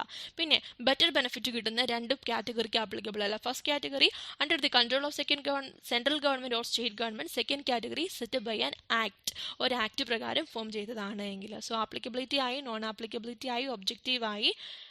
ഡെഫിനറ്റ്ലി ഇനി അടുത്തത് ഡെഫിനിഷൻസ് ആയിരിക്കും. സെക്ഷൻ 2 ഇതിൽ കുറേയേറെ ഡെഫിനിഷൻസ് ഉണ്ട്. അതിൽ മോസ്റ്റ്ലി നമ്മൾ ഓൾറെഡി പഴയ ആക്ടിലൊക്കെ പഠിച്ചിട്ടുള്ള ഡെഫിനിഷൻസ് തന്നെ ആയിരിക്കും. ചെറിയ വേരിയേഷൻസ് ഒക്കെ ഉള്ളൂ. പറഞ്ഞു പോവാം. So first one is appropriate government. എന്താണ് appropriate government? In relation to an establishment belongs to or under the control of the central government or in relation to establishment connected with, പിന്നെ അത് വായിക്കണില്ല actually. Central ഗവൺമെന്റിന്റെ appropriate government ആവുന്നത് normally ഏതിൻ്റെ കേസിലാണ്? Railway, port, mine, oil fields, ഇതൊക്കെ നമ്മൾ എല്ലാ ഡെഫിനേഷനും പഠിക്കുന്നതാണ്. എക്സ്ട്രാ ആയിട്ട് ഇവിടെ എന്താ പറഞ്ഞിട്ടുള്ളത്? Controlled entity. എന്താണ് കൺട്രോൾഡ് എൻറ്റിറ്റി? കൺട്രോൾ ചെയ്യുന്നത് ആരായിരിക്കും? യൂണിയൻ ആയിരിക്കും. Control by union. Then union ഇതിനെ കൺട്രോൾ ചെയ്യണമെന്ന് ഡിക്ലെയർ ചെയ്യുന്ന ആരായിരിക്കും? Declared by act. സോ എന്താണ്? ഇതിന് സ്വന്തമായിട്ടൊരു ഓൺ ആക്ട് കാണും. ആ ആക്ടിൽ പറഞ്ഞിട്ടുണ്ടായിരിക്കും ഇതാര് കൺട്രോൾ ചെയ്യണം? സെൻട്രൽ ഗവൺമെന്റ് കൺട്രോൾ ചെയ്യണം. അങ്ങനെയാണെങ്കിൽ അപ്രോപ്രിയേറ്റ് ഗവൺമെന്റ് ആരാണ്? സെൻട്രൽ ഗവൺമെന്റ് ആണ്. ദെൻ അടുത്തത് more than one state, branches in more than one state. കേരളത്തിലും തമിഴ്നാട്ടിലും മധ്യപ്രദേശിലും എല്ലായിടത്തും ബ്രാഞ്ചസ് ഉള്ളൊരു ഓർഗനൈസേഷൻ. അങ്ങനെയാണെങ്കിൽ അവൻ്റെ അപ്രോപ്രിയേറ്റ് ഗവൺമെന്റ് ആയിരിക്കും. 3 സ്റ്റേറ്റ് ഗവൺമെന്റും അല്ല അപ്രോപ്രിയേറ്റ് ഗവൺമെന്റ് ആയിട്ട് വരുന്നത്. ഇങ്ങനെ കോമൺ ആയിട്ടുള്ളതാണെങ്കിൽ സെൻട്രൽ ഗവൺമെന്റ് ആയിരിക്കും അപ്രോപ്രിയേറ്റ് ഗവൺമെന്റ് ആയിട്ട് വരിക. So central government appropriate government ആയിരുന്ന കേസ് ഏതൊക്കെയാണ്? Railway, ports, oil mining, controlled entity, then multiple branches in different status. ഇതിനെല്ലാം സെൻട്രൽ ഗവൺമെന്റ് ആയിരിക്കും അപ്രോപ്രിയേറ്റ് ഗവൺമെന്റ് എന്ന് പറയുന്ന ടേമിൽ അറിയപ്പെടുന്നത്. ബാക്കി എല്ലാ കേസിലും അതാത് സ്റ്റേറ്റ് ഗവൺമെന്റ് ആയിരിക്കും appropriate government. Then authorised officer. ഈ ആക്ടിൽ ഓതറൈസ്ഡ് അതോറിറ്റി അല്ലെങ്കിൽ ഓതറൈസ്ഡ് ഓഫീസർ എന്ന് പറയുന്നത് ആരെയൊക്കെയാണെന്ന് നോക്കാം. First one is central provident fund commissioner. Next one is Additional Central Provident Fund Commissioner. Third one is Deputy Provident Fund Commissioner. Last one is Regional Provident Fund Commissioner. ഈ 4 പേരെയാണ് authority അല്ലെങ്കിൽ authorised officers എന്ന് ഈ ആക്ടിൽ പറയുന്നത്. Then wages already നമ്മൾ പറഞ്ഞു, പേ എന്താ നമ്മൾ പറഞ്ഞായിരുന്നു അല്ലേ? Pay is equal to basic wages plus dearness allowance plus retaining allowance plus food concession, value of food concession, ഇത്രയാണെന്ന് പറഞ്ഞു. ഈ പറയുന്ന ബേസിക് വേജ് എന്താണെന്ന് എവിടെയാണ് പറഞ്ഞേക്കുന്നത്? ഡെഫിനിഷൻ സെക്ഷനിലാണ്. So the basic wage includes all emoluments which are earned by an employee while on duty. ഡ്യൂട്ടിയിലാവാം, ലീവിലാവാം, ഹോളിഡേയിലാവാം, ഏത് ഡേയിലാണെങ്കിലും അയാൾ വർക്ക് ചെയ്ത് ഏൺ ചെയ്യുന്ന എല്ലാ ഇമോളുമെന്റ്സ്, റെമ്യൂണറേഷൻ, അയാൾക്ക് കിട്ടുന്ന റിട്ടേൺ നെയിം എന്താണ് പറയുന്നത്? ബേസിക് വേജ് എന്നാണ് പറയുന്നത്. എങ്ങനെ കിട്ടുന്നതായിരിക്കണം? With the terms of contract of employment. ഒരു എംപ്ലോയ്മെന്റിൽ അയാളുടെ എംപ്ലോയർ എംപ്ലോയി റിലേഷൻഷിപ്പിൽ അയാൾക്ക് കിട്ടുന്ന എല്ലാ എമൗണ്ടും എന്താണ്? ബേസിക് വേജ് ആണ്. But it does not includes, ഇതാണ് ഇമ്പോർട്ടൻറ്റ്, എന്തൊക്കെയാണ് ബേസിക് വേജിനകത്ത് ഇൻക്ലൂഡ് ചെയ്യാത്തത്? ക്യാഷ് വാല്യൂ ഓഫ് കൺസിഡറേഷൻ, എന്തെങ്കിലും കൺസിഡറേഷന്റെ ക്യാഷ് വാല്യൂ എങ്ങനെ കിട്ടുന്നതാ? ഈ പറഞ്ഞ ബേസിക് വേജിൽ ഇൻക്ലൂഡഡ് ആവുന്നത് പേയബിൾ ഇൻ ക്യാഷ്. ക്യാഷ് ആയിട്ട് കിട്ടുന്നതാണ് ബേസിക് വേജിൽ ഇൻക്ലൂഡ് ആവുന്നത്. സോ ക്യാഷ് ആയിട്ട് കിട്ടുന്നില്ല. Cash value of consideration, kind ആവാം, സർവീസ് ആവാം, അങ്ങനെ വല്ലതും കിട്ടുന്നത് ഇൻക്ലൂഡ് ചെയ്യുന്നുണ്ടോ? ഇൻക്ലൂഡ് ചെയ്യുന്നില്ല. പിന്നെ dearness allowance, dearness allowance is not included whatever name called. എന്താ ഡിയർനെസ് അലവൻസ് ഇവിടെ വേറെയല്ലേ? ഈ ബേസിക് വേജിൽ ഡി എ ഇൻക്ലൂഡഡ് ആണോ? അല്ല, ഡി എ ഇൻക്ലൂഡ് ചെയ്യുന്നില്ല. Next is house rent allowance. House rent allowance include ചെയ്യുന്നില്ല. ഓവർ ടൈം അലവൻസ് ഇൻക്ലൂഡ് ചെയ്യുന്നില്ല. ബോണസ് കമ്മീഷൻ, ബോണസ് കമ്മീഷൻ ഇതൊന്നും എന്തല്ല? ബേസിക് വേജസിനകത്ത് വരുന്ന കാര്യങ്ങൾ അല്ല. ദെൻ ലാസ്റ്റ് വൺ പറഞ്ഞേക്കുന്നതാണ് എനി പ്രസൻസ്. എംപ്ലോയർ എന്തെങ്കിലും സമ്മാനങ്ങൾ കൊടുത്തിട്ടുണ്ട് എങ്കിൽ അതെന്താണ്? വേജസ് ആയിട്ട് ഇൻക്ലൂഡ് ചെയ്യാൻ പാടില്ല. As per this act payment of provident fund and miscellaneous provisions ആക്ടിനകത്ത്. സോ എന്താണ് basic wages? All kinds of emoluments, ലീവ്സിനാവാം, ഹോളിഡേക്കാവാം, ഡ്യൂട്ടിയിലാവാം, എപ്പോൾ കിട്ടുന്നതാണെങ്കിലും ക്യാഷ് ആയിട്ട് കിട്ടുന്നത്, under the terms of contract of എംപ്ലോയ്മെന്റിൽ കിട്ടുന്നത്. എന്തൊക്കെ ഇൻക്ലൂഡഡ് അല്ല? ഡി എ ഇൻക്ലൂഡഡ് അല്ല, അത് വേറെയാണ്. HR ഇൻക്ലൂഡഡ് അല്ല. ഓവർ ടൈം, ബോണസ്, കമ്മീഷൻ, എംപ്ലോയറൊക്കെ കിട്ടുന്ന പ്രസൻസ്, ദെൻ ക്യാഷ് അല്ലാതെ കിട്ടുന്നത് കൺസിഡറേഷൻ, ക്യാഷ് അല്ലാതെ കിട്ടുന്ന കൺസിഡറേഷൻസിന്റെ ക്യാഷ് വാല്യൂ അത് കൂട്ടുവോ? അതും കൂട്ടത്തില്ല. അതാണ് ബേസിക് വേജസ് എന്ന് പറയുന്നത്. Then next is contribution. എന്താണ് കോൺട്രിബ്യൂഷൻ? ഞാൻ അത് ഡെഫിനിഷൻസ് എല്ലാം ഞാൻ ഓൾറെഡി നമ്മൾ പറഞ്ഞല്ലേ. എംപ്ലോയി എത്ര കോൺട്രിബ്യൂട്ട് ചെയ്തു? 10,000ന്റെ 10%, 1000. ഇതാരെ കോൺട്രിബ്യൂട്ട് ചെയ്ത്? എംപ്ലോയി. ദെൻ എംപ്ലോയർ എത്ര കോൺട്രിബ്യൂട്ട് ചെയ്തു? 1000 rupees. അങ്ങനെയാണെങ്കിൽ ഈ 2000 rupeesനെയാണ് എന്ത് പറയുന്നത്? Contribution. That means as a contribution payable in respect of a member or an employee to whom the insurance scheme applicable. Insurance, pension ഏതെങ്കിലും ആ സ്കീമിൽ ആപ്ലിക്കബിൾ ആയിട്ട് വരുന്ന സ്കീമിൽ ആർക്ക് വേണ്ടിയാണോ എത്ര രൂപ അടയ്ക്കുന്നുണ്ടോ ആ എമൗണ്ടിനെയാണ് കോൺട്രിബ്യൂഷൻ എന്ന് പറയുന്നത്. പ്രൊവിഡന്റ് ഫണ്ട് കോൺട്രിബ്യൂഷൻ ഉണ്ട്, പെൻഷൻ ഫണ്ട് കോൺട്രിബ്യൂഷൻ ഉണ്ട്, ഇൻഷുറൻസ് കോൺട്രിബ്യൂഷൻ ഉണ്ട്. ജസ്റ്റ് എന്താന്ന് ഓർത്തിരുന്നാൽ മതി, ഫണ്ട്. സോ ഈ ആക്ടിൽ ചുമ്മാ ഫണ്ട് എന്ന് പറഞ്ഞിട്ടുണ്ടെങ്കിൽ ഏത് ഫണ്ടായിരിക്കും ഉദ്ദേശിക്കുന്നത്? പെൻഷൻ ഫണ്ട് ഒന്നുമല്ല, പ്രൊവിഡന്റ് ഫണ്ടിനെയാണ് ചുമ്മാ വെറും ഫണ്ട് എന്ന് പറയുമ്പോൾ ഉദ്ദേശിക്കുന്നത്. ദെൻ എംപ്ലോയർ ആരാണ്? എംപ്ലോയി ആരാണ്? ഇത് നമ്മൾ പലയിടത്ത് പഠിച്ച ഒരു ഡെഫിനിഷനാണ്. പക്ഷേ ഈ ആക്ട് പ്രകാരം ആരാണ് എംപ്ലോയർ എന്ന് നോക്കാം. So in the case of A factory ആണെങ്കിൽ എംപ്ലോയർ ആരാണ്? നമ്മൾ ഓൾറെഡി പഠിച്ചല്ലേ ഫാക്ടറീസ് ആക്ടിൽ. ഒക്കുപേർ ആയിരിക്കും. ഒക്കുപേർ ആരാണ്? Who is having ultimate control over the affairs of the family, affairs of the factory ആണ് ഒക്കുപേർ എന്ന് പറയുന്നത്. ദെൻ ഒക്കുപേർ ആവാം, ദെൻ ഒക്കുപേറിന്റെ ഏജന്റ് ആവാം, ഇനി ഒക്കുപേർ ഡെഡ് ആയാൽ ഒക്കുപേറിന്റെ ലീഗൽ റെപ്രസെന്റേറ്റീവ് ആവാം. ഇനി ഇങ്ങനെ ഒരാൾ ഇല്ല എങ്കിൽ കറക്റ്റ് ആരായിരിക്കും? മാനേജറായിട്ട് ഒരാളെ അപ്പോയിന്റ് ചെയ്തിട്ടുണ്ടായിരിക്കും, അല്ലെങ്കിൽ അയാളുടെ ഏജന്റ്. ഇയാളൊക്കെയാണ് ഒരു ഫാക്ടറിയുടെ കേസിൽ ഓണർ അല്ലെങ്കിൽ എംപ്ലോയർ എന്ന് പറയുന്ന കാറ്റഗറിയിൽ പെടുന്നത്. ദെൻ ഈ ഫാക്ടറി അല്ല ബാക്കി എക്സ്റ്റാബ്ലിഷ്മെന്റ്സ് ആണ് എങ്കിൽ, അതർ എക്സ്റ്റാബ്ലിഷ്മെന്റ്സ് ആണെങ്കിൽ എംപ്ലോയർ ആരാന്ന് ചോദിച്ചാൽ എന്ത് എഴുതണം? Person who is having the ultimate control over the affairs of the establishment. Ultimate ഫാക്ടറിക്ക് അയാളെ ഒരു പേരിട്ട് വിളിച്ചിട്ടുണ്ടെന്നേ ഉള്ളൂ, രണ്ടും സെയിം തന്നെയാണ് പറഞ്ഞിരിക്കുന്നത്. സോ അൾട്ടിമേറ്റ് കൺട്രോൾ ഉള്ള ആളെയാണ് എന്ത് വിളിക്കുന്നത്? എംപ്ലോയർ അഥവാ ഓണർ എന്ന് വിളിക്കുന്നത്. സോ ഫാക്ടറിയുടെ കേസിൽ അയാൾക്കൊരു പേരുണ്ട്, എന്നാണ് ഒക്കുപേർ. ബാക്കിയുള്ള കേസിൽ അയാളുടെ പേര് എങ്ങനെയൊക്കെയായിരിക്കും? ചിലപ്പം മാനേജർ ആവാം, മാനേജിങ് ഡയറക്ടർ ആവാം, agent of managing director or manager ആവാം, മാനേജിങ് ഏജന്റ് ആവാം, managing manager, okay what ever cases നിങ്ങൾക്കറിയാം. അതുവരെയൊക്കെയാണ് എംപ്ലോയർ എന്ന് പറയുന്നത്. എന്തിനാണ് ഈ എംപ്ലോയർ എന്ന് പറഞ്ഞ ഒരാളെ ഐഡന്റിഫൈ ചെയ്യുന്നത്? ബിക്കോസ് PF ഡിഡക്ട് ചെയ്യാനുള്ള ഉത്തരവാദിത്തം അയാൾക്കാണ്, ഡിഡക്ട് ചെയ്തില്ലെങ്കിലുള്ള ലയബിലിറ്റിയും അയാൾക്ക് തന്നെ ആണ്. Next is employee. ആരാണ് EPF ആക്ട് പ്രകാരം employee? Employee means any person who is employed for wages. Then who gets his salary, his wages directly or indirectly from the employer. എംപ്ലോയറുടെ ഏജൻറ്റോ payment കൊടുത്താൽ മതി, അയാൾ എന്താണ്, എംപ്ലോയി ആണ്. ദെൻ ആരൊക്കെ ഇൻക്ലൂഡഡ് ആണ്, ഇറ്റ് ഇൻക്ലൂഡ്സ് കോൺട്രാക്ട് ലേബേഴ്സ് അല്ലെങ്കിൽ കോൺട്രാക്ട് പ്രകാരം എംപ്ലോയ് ചെയ്യുന്ന ആൾക്കാരില്ലേ, സോ ഒരു കോൺട്രാക്ടർ വഴി വരുന്ന ആൾ എന്താണ്, എംപ്ലോയി ആണ്. Next is apprentice. അപ്രൻറ്റീസ് ആരാണ്, ട്രെയിനി അല്ലെ, ട്രെയിനി കാറ്റഗറിയിൽ വിടുന്ന ആൾ. പക്ഷെ ആ റെഡിൽ എഴുതിയേക്കുന്നത് നോക്കിക്കണം, not being an apprentice engaged under the apprentice act of 1961. Apprentice act 1961 അണ്ടറിൽ വരുന്ന അപ്രൻറ്റീസ് അല്ല, അതിൻ്റെ ഔട്ട്സൈഡ് സ്കോപ്പിൽ കിടക്കുന്ന എല്ലാ അപ്രൻറ്റീസിനെയും ആരായിട്ട് കൺസിഡർ ചെയ്യണം, എംപ്ലോയി ആയിട്ട് തന്നെ കൺസിഡർ ചെയ്യണം. അവരുടെ പേയ്മെൻറ്റ് 15,000 ബിലോ ആണ് എങ്കിൽ അവർക്ക് PF ഡിഡക്ട് ചെയ്യണം. So who is an employee, any person who is employed for wages, at includes contract എംപ്ലോയീസും ഇൻക്ലൂഡഡ് ആണ്, അപ്രൻറ്റീസും ഇൻക്ലൂഡഡ് ആണ്.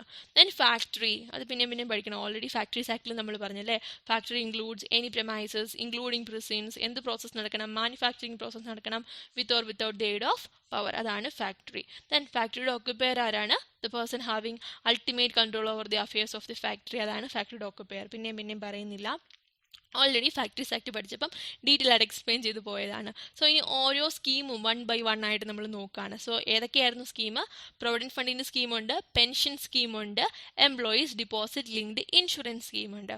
So first one is provident fund, employees provident fund.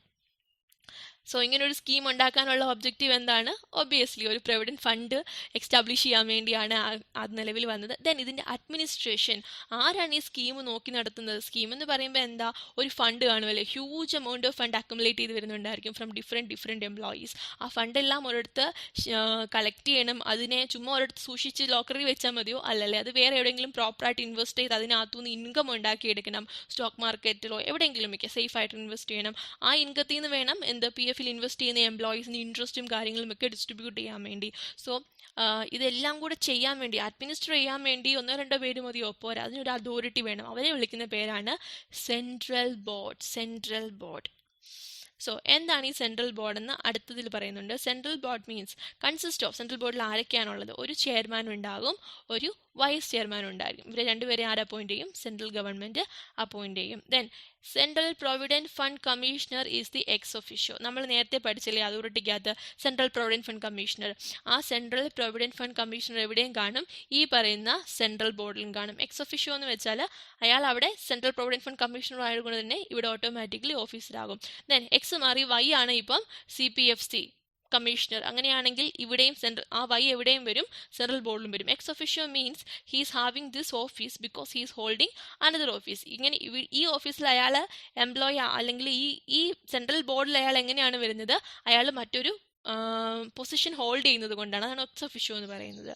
Then chairman ഉണ്ട്, vice chairman ഉണ്ട്, ഇവർ രണ്ടുപേരും മാത്രം മതിയോ, ആരും കൂടെ വേണം, മെമ്പേഴ്സ് വേണം അല്ലേ. ഈ മെമ്പേഴ്സിനെയും ആര് അപ്പോയിന്റ് ചെയ്യും, സെൻട്രൽ ഗവൺമെൻറ് അപ്പോയിന്റ് ചെയ്യും. ഇതൊന്നും പോലെ സെൻട്രൽ ഗവൺമെൻറ് പിന്നെ അപ്പോയിന്റ് ചെയ്യും. ആരാണ്, എക്സിക്യൂട്ടീവ് കമ്മിറ്റി. സെൻട്രൽ ഗവൺമെൻറ് ഒരു എക്സിക്യൂട്ടീവ് കമ്മിറ്റിയും വരുമാകും. ഇതാരാ എക്സിക്യൂട്ടീവ് കമ്മിറ്റിനെ ഇറക്കുന്നത്, സെൻട്രൽ ഗവൺമെൻറ്. ഇവിടുത്തെ മെമ്പേഴ്സിനെ അപ്പോയിന്റ് ചെയ്യുന്ന ആരായിരിക്കും, ഒബ്വിയസ്ലി സെൻട്രൽ ഗവൺമെൻറ്. സോ ഇത് ഫുള്ള് സെൻട്രൽ ഗവൺമെൻറ് പണിയാണ്. സോ സെൻട്രൽ ഗവൺമെൻറ് ആരെയൊക്കെ അപ്പോയിന്റ് ചെയ്യും, ചെയർമാൻ, വൈസ് ചെയർമാൻ, ഇവിടുത്തെ മെമ്പേഴ്സ്, എക്സിക്യൂട്ടീവ് കമ്മിറ്റിയുടെ മെമ്പേഴ്സ്, ഇത്രയും പേര് ചേരുന്നതാണ് സെൻട്രൽ ബോർഡ് എന്ന് പറയുന്നത്.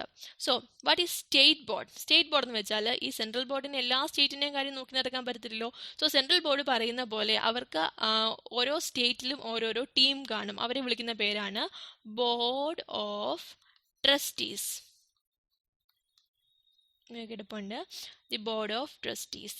എന്താ സെൻട്രൽ ബോഡി എന്ന് പറയുന്ന ആക്ടിവിറ്റീസും ഡയറക്ഷൻസ്, സെൻട്രൽ ബോർഡിൻ്റെ ഡയറക്ഷൻസ് അനുസരിച്ച് ഓരോ സ്റ്റേറ്റിലും ആക്ട് ചെയ്യുന്ന ഗ്രൂപ്പ് ഓഫ് പീപ്പിളാണ് ബോർഡ് ഓഫ് ട്രസ്റ്റീസ്. അവർക്ക് പറയുന്ന പേരാണ് സ്റ്റേറ്റ് ബോർഡ് എന്ന്. സെൻട്രൽ ബോർഡിൻ്റെ ഒരു സബ്സിഡിയറി പോലെ അവരെയാണ് സ്റ്റേറ്റ് ബോർഡ് എന്ന് പറയുന്നത്. ദെൻ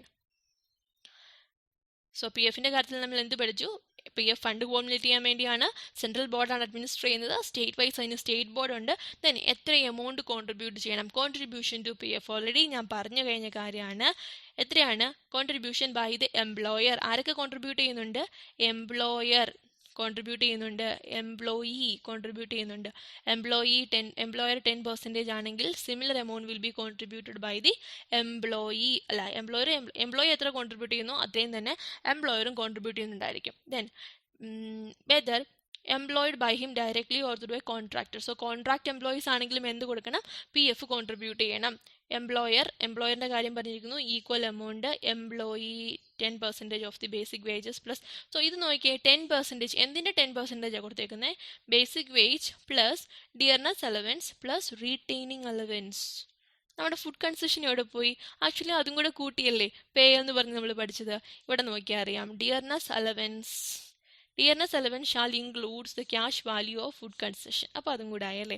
സോ 4 കാര്യത്തിൻ്റെ സമ്മേഷൻ തന്നെയാണ്. ആ 4 കാര്യത്തിൻ്റെ ഫിൽസ് നമ്മുടെ ഫുഡ് എന്ന് എടുക്കുക. ഇവിടെ ഫുഡും ഉണ്ടല്ലേ. ഈ 4 കാര്യങ്ങളും കൂടെ കൂട്ടി അതിൻ്റെ 10% ആയിരിക്കും PF-ലേക്ക് കോൺട്രിബ്യൂഷൻ പോകുന്നത്. ദെൻ അടുത്ത പോയിന്റ് എന്താ പറഞ്ഞേക്കുന്നത്? Employee if they desire may make contribution exceeds the prescribed limit. എംപ്ലോയിക്ക് തോന്നുകയാണ് 1000 rupees അടച്ചാൽ പോരാ, 1000 rupees അടച്ചാൽ എനിക്ക് റിട്ടയർമെൻറ്റ് സമയത്ത് വലിയ സേവിങ്സ് ഒന്നും ഉണ്ടാവില്ല, സോ എനിക്കിപ്പം വലിയ ചിലവില്ല, so I am ready to contribute 3000 rupees. അങ്ങനെ എംപ്ലോയി 3000 rupees അടയ്ക്കുന്നുണ്ടെങ്കിൽ എംപ്ലോയർ ഈക്വൽ എമൗണ്ട് അടയ്ക്കണം എന്നല്ലേ പറഞ്ഞത്? എംപ്ലോയറും 3000 അടയ്ക്കണം നിർബന്ധമുണ്ടോ? ഇല്ല. എംപ്ലോയർ മാക്സിമം 10%, 1000 തന്നെ അടച്ചാൽ മതി. 1000 മേലിൽ അടയ്ക്കാനുള്ള ഉത്തരവാദിത്വം എംപ്ലോയർക്കുണ്ടോ? ഇല്ല. എന്താ അത് പറഞ്ഞിട്ടുണ്ട്? Shall not under an obligation to contribute. ഇവിടെ എന്തിട്ട് വായിക്കണം? Employer shall not be under an obligation to contribute over and above the contribution payable as per the government. So ഈ പറയുന്ന 10%-ന് മേളിൽ മോർ ദാൻ 10% എംപ്ലോയർ അടയ്ക്കേണ്ട ആവശ്യമുണ്ടോ? ഇല്ല. എംപ്ലോയിക്ക് വേണമെങ്കിൽ അടയ്ക്കാം. ദെൻ ഇത് രണ്ടും 1997 ഇത് 10% ആക്കിയത്. അതിന് മുമ്പ് എത്രയായിരുന്നു?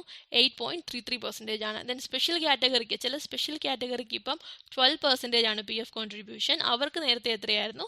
10% ആണ്. ഏതൊക്കെയാണ് സ്പെഷ്യൽ കാറ്റഗറി അതൊന്നും നിങ്ങൾക്ക് പഠിക്കാനില്ല. ജനറൽ റേറ്റ് 10% ആണ് റേറ്റ്, അത് ഓർത്താൽ മതി. Then what is retaining allowance? മേളിൽ റീറ്റെയിനിങ് അലവൻസ് എന്ന് പറഞ്ഞപ്പോൾ അത് എന്താണെന്ന് ഞാൻ പറഞ്ഞില്ലല്ലേ.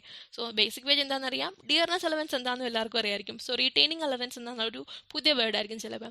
എന്താണെന്ന് വെച്ചാൽ, ഒരു എംപ്ലോയി ഒരു ഓർഗനൈസേഷനിൽ എംപ്ലോയിഡ് ആയി, ആ ഓർഗനൈസേഷൻ ഒരു 3 മാസത്തേക്ക് ഇനി വർക്ക് ചെയ്യുന്നില്ല. അങ്ങനെയാണെങ്കിൽ നോർമലി എന്ത് സംഭവിക്കും? ആ എംപ്ലോയീസ് അവിടുത്തെ ജോലി നിർത്തി വേറെ ഓർഗനൈസേഷനിൽ പോകും. സോ ഒരു 3 മാസം കഴിഞ്ഞത് റീഓപ്പൺ ചെയ്യുമ്പോൾ അവർക്ക് എംപ്ലോയീസിനെ വേണ്ടേ? സോ അവരെന്ത് ചെയ്യും? ഈ 3 മാസവും അവരുടെ വേജസ് കൊടുത്തുകൊണ്ട് തന്നെ ഇരിക്കും, അവർ വേറെ ഓർഗനൈസേഷനിലേക്ക് മാറിപ്പോവാതിരിക്കാൻ വേണ്ടി. That means to retain the employees in that establishment അവരെന്ത് ചെയ്തു? വേജസ് കൊടുത്തുകൊണ്ടിരുന്നു. അതിനെയാണ് റീറ്റെയിനിങ് അലവൻസ് എന്ന് പറയുന്നത്. റീറ്റെയിനിങ് അലവൻസ് ക്ലിയർ അല്ലേ? എഴുതിയിട്ടുണ്ടായിരിക്കും, ഫോർ റീറ്റെയിനിങ് ഹിസ് സർവീസസ്. അവരുടെ സർവീസ് റീറ്റെയിൻ ചെയ്യാൻ വേണ്ടി കൊടുക്കുന്നതാണ് retaining allowance. Then Provident Fund scheme shall made the payment of contribution mandatory. Optional ആണോ? 15,000 below ആണ് കാറ്റഗറിയിൽ പെടുന്നുണ്ടെങ്കിൽ നോ എക്സെപ്ഷൻ. ഒരു എക്സെപ്ഷൻസും അലൗഡ് അല്ല.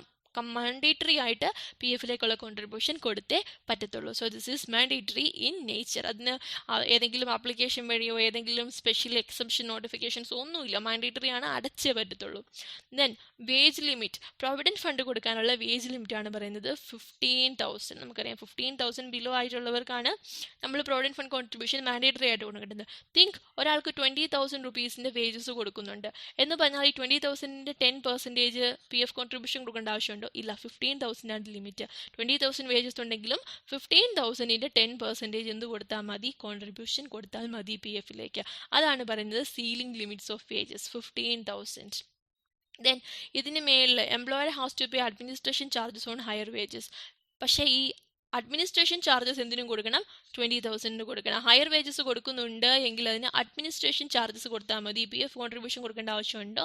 ഇല്ല. ദെൻ ഈ 15,000 എന്ന് പറയുന്ന ലിമിറ്റ് ആർക്ക് ആപ്ലിക്കബിൾ അല്ല? International workers. ഇന്റർനാഷണൽ വർക്കർ ആണെങ്കിൽ 15,000 എന്നുള്ള വേജ് ലിമിറ്റ് ഉണ്ടോ? ഇല്ല. എത്ര പേയ്മെന്റ് കൊടുക്കുന്നുണ്ടോ അത്രയതിനും പേയ്മെന്റ് PF കോൺട്രിബ്യൂഷൻ കൊടുക്കാം. വേജ് ലിമിറ്റ് ഇന്റർനാഷണൽ വർക്കേഴ്സിന് ഇല്ല. So wage limit is 15,000. അതിന് മേളിൽ വേജ് പോയാലും PF contribution is limited to the 15,000 rupees PF contribution കൊടുക്കണം എന്നല്ല പറയുന്നത്. PF കോൺട്രിബ്യൂഷൻ്റെ ആ പെർസെൻറ്റേജ് ഇല്ലേ, മാക്സിമം ഓഫ് 10%, അത് കാൽക്കുലേറ്റ് ചെയ്യുന്നത് 15,000-ലായിരിക്കും. ഇച്ചിരി കൂടി ക്ലിയർ ആണെങ്കിൽ 12,000 rupees ആണ് വേജെങ്കിൽ അതേ ഇൻറ്റു 10%, 1,200 ആയിരിക്കും PF contribution.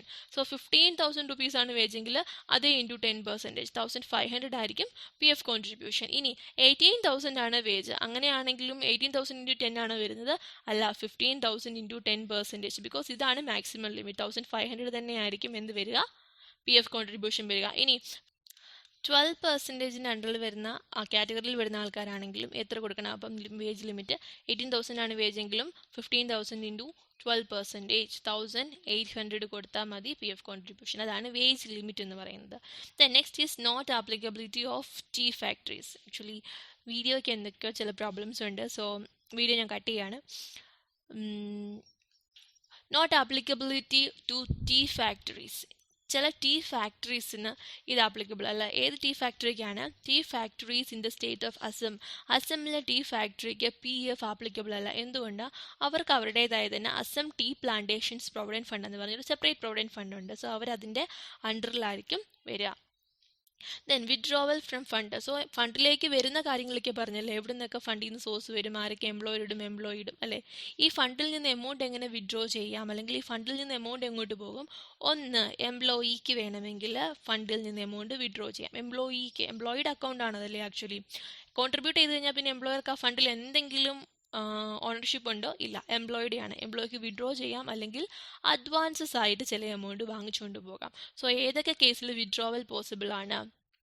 First thing, for the purchase of dwelling house means residential house വാങ്ങിക്കാൻ വേണ്ടി.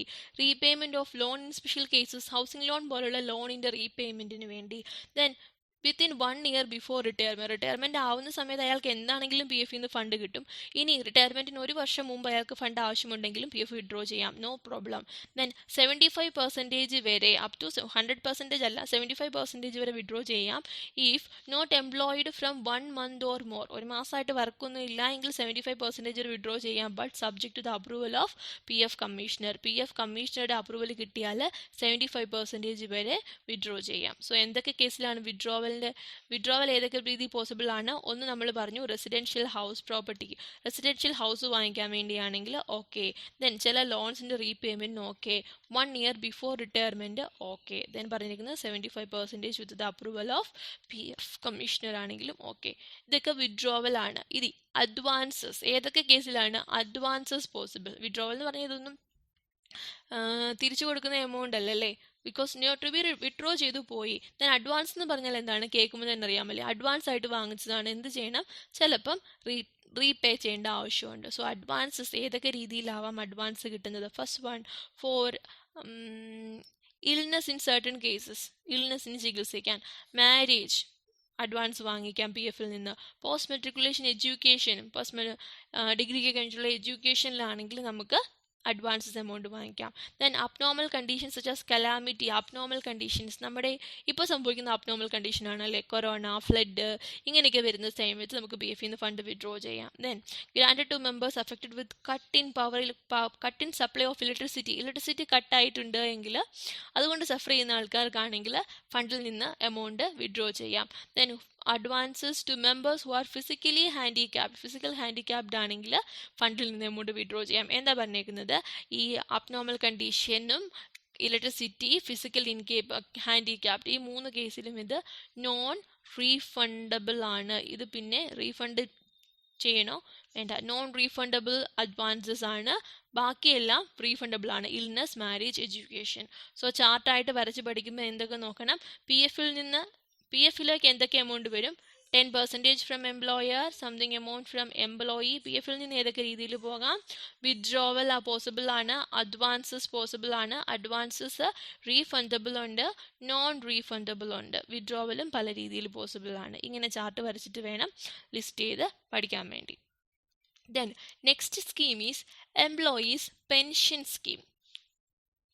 എംപ്ലോയീസിൻ്റെ പ്രൊവിഡൻറ്റ് ഫണ്ട് എല്ലാം പഠിച്ചു. പ്രൊവിഡൻറ്റ് ഫണ്ടിൽ എന്തൊക്കെ കാര്യങ്ങൾ കവേർഡ് ചെയ്തു? ഒബ്ജക്റ്റീവ് എന്തിനു വേണ്ടിയായിരുന്നു? പ്രൊവിഡൻറ്റ് ഫണ്ട് ഉണ്ടാക്കാൻ വേണ്ടിയാണ്. ആരാണ് അഡ്മിനിസ്റ്റർ ചെയ്യുന്നത്? സെൻട്രൽ ബോർഡിൽ ആരൊക്കെയുണ്ട്? Chairman, vice chairman, then executive committee members, എല്ലാവരെയും അപ്പോയിൻറ്റ് ചെയ്യുന്നത് സെൻട്രൽ ഗവൺമെൻറ് ആണ്. സ്റ്റേറ്റ് വൈസുള്ള ആ കമ്മിറ്റിയുടെ പേരാണ് ബോർഡ് ഓഫ് ട്രസ്റ്റീസ് അഥവാ സ്റ്റേറ്റ് ബോർഡ്. ദെൻ കോൺട്രിബ്യൂഷൻ, എംപ്ലോയറിൻ്റെ 10% ഈക്വൽ എമൗണ്ട് എംപ്ലോയി കൊടുക്കുന്നുണ്ടായിരിക്കും. ദെൻ എംപ്ലോയിക്ക് വേണമെങ്കിൽ കൂടുതൽ കോൺട്രിബ്യൂട്ട് ചെയ്യാം. ഡിയർനെസ് അലവൻസ് എന്താണ്? റീറ്റെയിനിങ് അലവൻസ് എന്താണ്? വേജ് ലിമിറ്റ് 15,000 ആണ്. ആർക്ക് ആപ്ലിക്കബിൾ അല്ല? ആസം ടീ പ്ലാന്റേഷൻസിൽ ആപ്ലിക്കബിൾ അല്ല. ദെൻ ഫണ്ടിൽ നിന്ന് വിഡ്രോവൽ പോസിബിൾ ആണ്, അഡ്വാൻസസ് പോസിബിൾ ആണ്. അഡ്വാൻസസ് 2 രീതിയിലാവാം, റീഫണ്ടബിൾ അഡ്വാൻസസ് ആവാം, നോൺ റീഫണ്ടബിൾ അഡ്വാൻസസ് ആവാം. അതൊക്കെ ഏതൊക്കെയാണെന്ന് ഓർത്തിരുന്നോണം. So next we are moving to the employees pension scheme. എംപ്ലോയിയുടെ പെൻഷൻ സ്കീമിനകത്ത് ഞാൻ പറഞ്ഞു ഫാമിലി പെൻഷൻ മാത്രമല്ല വേറെ അധികം പെൻഷൻസ് ഈ സ്കീമിൽ കവർ ചെയ്യുന്നുണ്ട്. ഒന്നാണ് superannuation pension. That means work ചെയ്യുന്ന സമയത്ത് വേജസിൽ നിന്ന് ഓരോ പോർഷൻ വീതം ഡിപ്പോസിറ്റ് ചെയ്ത് സേവ് ചെയ്ത് ആനുവേഷൻ്റെ സമയത്ത് അത് പിന്നെ പെൻഷനായിട്ട് ഇവിടെ തൊട്ട് അങ്ങോട്ട് കിട്ടാൻ തുടങ്ങും. സോ വേജസ് ഡിസ്കൗണ്ട് ചെയ്തായിരിക്കും കിട്ടുക. സോ പെൻഷൻ അതനുസരിച്ച് അത് കഴിയുമ്പോൾ കിട്ടുക സൂപ്പർ ആനുവേഷൻ പെൻഷൻ. ദെൻ നമ്മുടെ normal retirement pension for total disablement, completely disable ആയി പോയി അങ്ങനെയാണെങ്കിൽ അതിന് കിട്ടുന്ന pension. Then widow or widower pension, ഡെത്തിൻ്റെ കേസിൽ ലൈഫ് പാർട്ട്ണർക്ക് കിട്ടുന്ന പെൻഷൻ. ദെൻ ചിൽഡ്രന് കിട്ടുന്ന പെൻഷൻ, ഓർഫണ് കിട്ടുന്ന പെൻഷൻ. സോ എന്തൊക്കെ പെൻഷൻസ് കവേർഡ് ആണെന്ന് ചോദിച്ചാൽ superannuation pension, retiring pension, permanent disablement, widow or widower pension, children's pension, orphan pensions. Then ഇവിടെ എന്താണ് കോൺട്രിബ്യൂഷൻ? മറ്റേടത്ത് എംപ്ലോയിയുടെ വക കോൺട്രിബ്യൂഷൻ ഉണ്ടായിരുന്നു, എംപ്ലോയറിൻ്റെ വക കോൺട്രിബ്യൂഷൻ ഉണ്ടായിരുന്നു. ശ്രദ്ധിക്കണം, പെൻഷൻ ഫണ്ടിലേക്ക് എംപ്ലോയി ഒന്നും കോൺട്രിബ്യൂട്ട് ചെയ്യുന്നില്ല, എംപ്ലോയറെ കോൺട്രിബ്യൂട്ട് ചെയ്യുന്നുള്ളൂ. അതും സ്പെഷ്യൽ ഒന്നുമല്ല, 8.33% ഓഫ് PF എന്ന് വെച്ചാൽ എംപ്ലോയർ PFിലേക്ക് കോൺട്രിബ്യൂട്ട് ചെയ്യുന്ന ആ 10% ഇല്ലേ, അതിൻ്റെ 3.67% മാത്രമേ എങ്ങോട്ട് പോകുന്നുള്ളൂ, PFിലേക്ക് പോകുന്നുള്ളൂ. ബാക്കി 8.33% എങ്ങോട്ടാണ് പോകുന്നത്? എംപ്ലോയീസ് പെൻഷൻ സ്കീമിലേക്കാണ്. മനസ്സിലായോ? എക്സ്ട്രാ കോൺട്രിബ്യൂഷൻ ഒന്നും അവിടെ വരുന്നില്ല. സോ എന്താ പറയുന്നത്? Employee contribution nil and employer is to contribute 8.33% of basic wages plus dearness allowance plus retaining allowance. Then contribution is not payable when an employee crosses 58 years. So pension സ്കീമിലേക്ക് എത്ര നാൾ വരെ contribute ചെയ്താൽ മതി? 58 year complete ആവുന്നത് വരെ contribute ചെയ്താൽ മതി. അത് പിന്നെ പെൻഷൻ സ്കീമിലേക്ക് കോൺട്രിബ്യൂട്ട് ചെയ്യേണ്ടത്, അതും പിന്നെ എന്ത് കിട്ടിക്കോളും? പെൻഷൻ കിട്ടിക്കോളും. So that abouts contribution. Then pension fund. ഈ താഴോട്ട് പറയുന്ന പോയിന്റ്സ് ഇച്ചിരി ഇമ്പോർട്ടൻ്റ് ആണ്. പെൻഷൻ ഫണ്ട് അല്ലെങ്കിൽ പെൻഷൻ സ്കീമിൽ എന്തൊക്കെ കാര്യങ്ങൾ പറഞ്ഞിട്ടുണ്ടാവണം എന്നാണ് താഴോട്ട് പറയുന്ന പോയിന്റ്സിൽ കിടക്കുന്നത്. സോ അതിൻ്റെ ഒന്ന് വായിച്ചു നോക്കിയാൽ, pension fund has been created for the purpose of the scheme. ഒരു പെൻഷൻ ഫണ്ട് ക്രിയേറ്റ് ചെയ്തിട്ടുണ്ടാവും. Then pension fund shall be vest in the hands administered by, ആരാണ് അഡ്മിനിസ്ട്രേറ്റ് ചെയ്യുന്നത്? അതും സെൻട്രൽ ബോർഡ് തന്നെയാണ്. So pension scheme may provide for all or any of the matters in schedule 2. Schedule 2 ആണ് നമ്മൾ താഴോട്ട് കിടക്കുന്നത്. So schedule 2വിൽ ഈ താഴോട്ട് കിടക്കുന്ന മാറ്റേഴ്സ് എല്ലാം ഡിസ്കസ് ചെയ്തിരിക്കുന്നത് എവിടെയാണ്? പെൻഷൻ സ്കീമിലാണ് ഡിസ്കസ് ചെയ്തിരിക്കുന്നത്. സോ എന്തൊക്കെ കാര്യങ്ങൾ പെൻഷൻ സ്കീമിലുണ്ടെന്ന് നോക്കാം.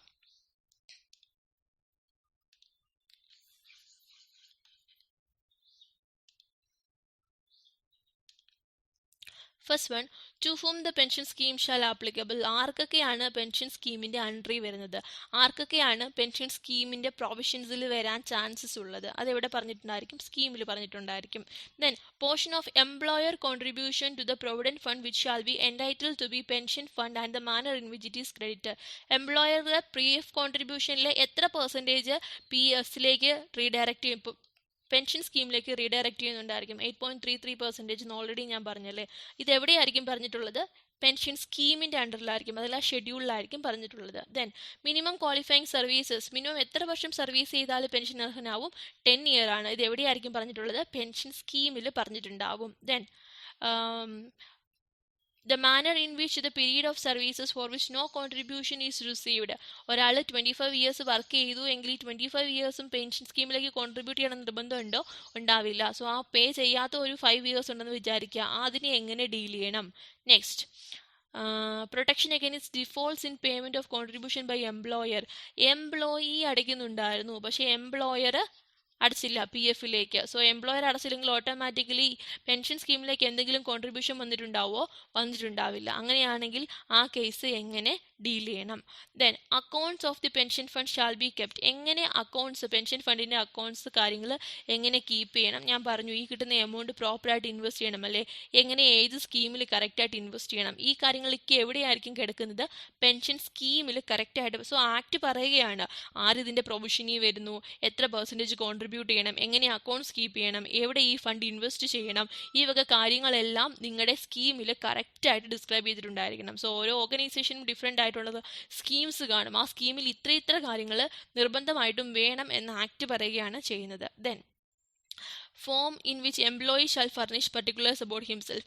എംപ്ലോയിയുടെ എന്തൊക്കെ പർട്ടിക്കുലേഴ്സ്, ആ പെൻഷൻ എന്തൊക്കെ പർട്ടിക്കുലേഴ്സ് അറിയണം ഈ പെൻഷൻ സ്കീമിന് വേണ്ടി? ദെൻ ഏതൊക്കെ ഫോംസും രജിസ്റ്റേഴ്സും റെക്കോർഡ്സും മെയിൻറ്റെയിൻ ചെയ്യണം? Then conditions relating to grant of such benefits. ഈ പെൻഷൻ കൊടുക്കാൻ വേണ്ടി എന്തൊക്കെ കണ്ടീഷൻ സാറ്റിസ്ഫൈ ചെയ്യണം, എന്തൊക്കെ കണ്ടീഷൻസ് ആയിരിക്കും എവിടെ പറഞ്ഞിട്ടുണ്ടാവണം, സ്കീമിൽ പറഞ്ഞിട്ടുണ്ടായിരിക്കണം. Then manner in which exempted establishment how to pay contribution. Exempted establishment എന്ന് വെച്ചാൽ അവർക്ക് ഓൺ പി എഫ് ഫണ്ട് വല്ലതും കാണും, അതാണെങ്കിൽ എക്സംപ്റ്റഡ് എസ്റ്റാബ്ലിഷ്മെന്റ് ആണ്. അവർക്ക് ഇവിടെ കോൺട്രിബ്യൂട്ട് ചെയ്യേണ്ട ഓൺ പി എഫ് കാണും, അങ്ങനെയാണെങ്കിൽ അവരുടെ കോൺട്രിബ്യൂഷൻ എങ്ങനെയായിരിക്കും. ദെൻ ഈ പെൻഷൻ എങ്ങനെ ഡിസ്ബേഴ്സ് ചെയ്യണം, ഏത് ഏജൻസി വഴി, ഏത് രീതിയിൽ.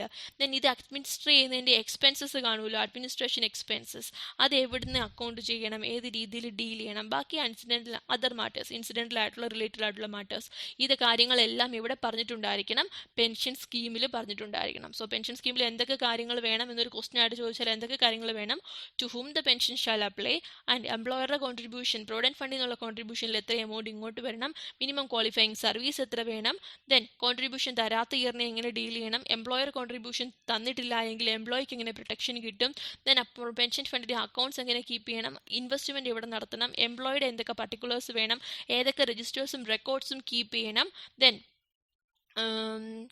ബെനിഫിറ്റ്സ് ഏത് രീതിയിൽ കൊടുക്കണം, പെൻഷൻ ഫണ്ട് എങ്ങനെ ഡിസ്ട്രിബ്യൂട്ട് ചെയ്യണം, എക്സംപ്റ്റഡ് എസ്റ്റാബ്ലിഷ്മെൻറ്റ്സ് എങ്ങനെ കോൺട്രിബ്യൂഷൻ കളക്ട് ചെയ്യണം, ദെൻ എക്സ്പെൻസസിൻ്റെ അഡ്മിനിസ്ട്രേഷൻ എങ്ങനെ നടത്തണം, ഇതെല്ലാം പെൻഷൻ സ്കീമിൽ പറഞ്ഞിട്ടുണ്ടായിരിക്കും. So with respect to pension scheme എന്തൊക്കെ പഠിച്ചു, പർപ്പസ്, ഏതൊക്കെ പെൻഷനാണ്, സൂപ്പറാനുവേഷൻ, റിട്ടയറിംഗ്, ചിൽഡ്രൻ, വിഡോവർ എല്ലാം ഉണ്ട്. കോൺട്രിബ്യൂഷൻ എത്രയാണ്, 8.33% ഓഫ് അല്ലേ. പി എഫിന് കൊടുക്കുന്ന 10% ആണെങ്കിൽ 8.33 ഇങ്ങോട്ടും പോകും, 3.67 പി എഫിലും പോകും. ദെൻ പെൻഷൻ ഫണ്ടിൽ എന്തൊക്കെ, പെൻഷൻ ഫണ്ടിൻ്റെ സ്കീമിൽ, പെൻഷൻ സ്കീമിൽ എന്തൊക്കെ കാര്യങ്ങൾ ഡിസ്ക്രൈബ് ചെയ്തിട്ടുണ്ടായിരിക്കണം, ഇത് കവർ ചെയ്തു. ദെൻ നിങ്ങളുടെ ടെക്സ്റ്റിൽ കിടക്കുന്ന കാര്യങ്ങൾ മാത്രമേ ഞാൻ എടുക്കുന്നുള്ളൂ.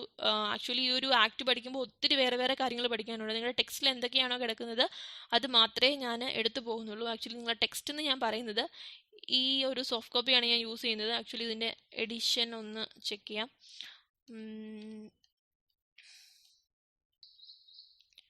എഡിഷൻ ഓഗസ്റ്റ് 2019 എഡിഷനിലുള്ള ടെക്സ്റ്റാണ് യൂസ് ചെയ്യുന്നത്.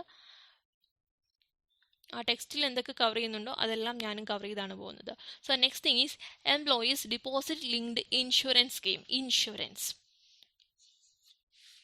സോ ഇതാർക്കാണ് ആപ്ലിക്കബിൾ ആയിട്ടുള്ളത്, to all factories and other establishments except tea factories in the state of Assam. അസമിൽ ടീ ഫാക്ടറീസ് ഒഴിച്ച് പി എഫിൻ്റെ കേസിൽ പറഞ്ഞ പോലെ തന്നെ ബാക്കി എല്ലാ ഈ ആക്ടിൻ്റെ പരിധിയിൽ വരുന്ന ഫാക്ടറീസിനും എസ്റ്റാബ്ലിഷ്മെൻറ്റ്സിനും ഇൻഷുറൻസ് സ്കീം ആപ്ലിക്കബിൾ ആണ്. സോ അങ്ങനെ നിങ്ങൾ തുടങ്ങിയ ഫാക്ടറി വിത്ത് എക്സ് എന്ന് പറയുന്ന പ്രോഡക്റ്റും കൊണ്ട് അങ്ങനെ തുടങ്ങിയ ഫാക്ടറി ഉണ്ട് എങ്കിൽ നിങ്ങൾക്ക് എന്തും ആപ്ലിക്കബിൾ ആണ്. ഇൻഷുറൻസ് സ്കീമും നിങ്ങൾക്ക് ആപ്ലിക്കബിൾ ആണ്. സെക്ഷൻ 6C ആപ്ലിക്കബിൾ ആണ്. ദെൻ ഇവിടെ എത്രയാണ് വേജ് ലിമിറ്റ് പറഞ്ഞിരിക്കുന്നത്, 15,000. അവിടെ പറഞ്ഞതുപോലെ 15,000 തന്നെയാണ് വേജിൻ്റെ ceiling limits. Then benefits, insurance ആകുമ്പോൾ ഡെത്തിൻ്റെ കേസിൽ ഒരു എമൗണ്ട് കിട്ടും, അതായിരിക്കുമല്ലോ ഇൻഷുറൻസ് ഉദ്ദേശിക്കുന്നത്. സോ ബെനിഫിറ്റ് എത്രയാണ് പറഞ്ഞിരിക്കുന്നത്, 2.5 lakhs to 6 lakhs ആണ് ഈ ഇഡ്ലി സ്കീമിൽ കവർ ചെയ്യുന്ന ബെനിഫിറ്റ്സ് എന്ന് പറയുന്നത്. ദെൻ കോൺട്രിബ്യൂഷൻ എന്ന് കേൾക്കുമ്പോൾ നമുക്കറിയാം ആരൊക്കെയാണ് സാധാരണ കോൺട്രിബ്യൂട്ട് ചെയ്യുന്ന, എംപ്ലോയിയും എംപ്ലോയറാണ്. പി എഫിൻ്റെ കേസിൽ എംപ്ലോയർ മാത്രമേ ഉള്ളൂ, പി എഫിൻ്റെ കേസിൽ എംപ്ലോയും ഉണ്ട്. പെൻഷൻ സ്കീം ആണെങ്കിൽ എംപ്ലോയർ മാത്രമേ ഉള്ളൂ. ഇനി ഇതാരാ കോൺട്രിബ്യൂട്ട് ചെയ്യുന്നത് ചെയ്യാം, employer shall pay such amount not being more than 1% of employer ആണ് ഇവിടെയും കോൺട്രിബ്യൂട്ട് ചെയ്യുന്നത്. എത്രയാണ്, 1% of basic wage plus dearness allowance plus retaining allowance. 1% employer contribute ചെയ്യും. ഇനി അതുകൂടാതെ എന്ത് വേണം, ഒരു further amount not exceeding 1/4 of contribution. എന്തിനു വേണ്ടിയാ, എക്സ്പെൻസസ് മീറ്റ് ചെയ്യാൻ വേണ്ടി. 1/4 മേളിൽ പോവാത്ത ഒരു എമൗണ്ടും കൂടെ എംപ്ലോയർ അടയ്ക്കും. ആക്ച്വലി ഇപ്പം 1% ഇഡ്ലി കോൺട്രിബ്യൂഷനും 0.01% എക്സ്പെൻസസിനും വേണ്ടി, അങ്ങ് 1.01% ആണ് എംപ്ലോയർ ഈ സ്കീമിലേക്ക് നോർമലി ഇപ്പോൾ കോൺട്രിബ്യൂട്ട് ചെയ്തുകൊണ്ട് ഇരിക്കുന്നത്. Then the monthly pay of an employee exceeds 15,000 contribution is payable in restricted to 15,000. നേരത്തെ പറഞ്ഞല്ലോ തന്നെ 18,000 ആണ് മന്ത്ലി പേ എന്ന് വിചാരിക്കുക, എന്നെങ്കിലും 15,000ൻ്റെ 1% അടച്ചാൽ മതി towards EDLI employees deposit linked insurance.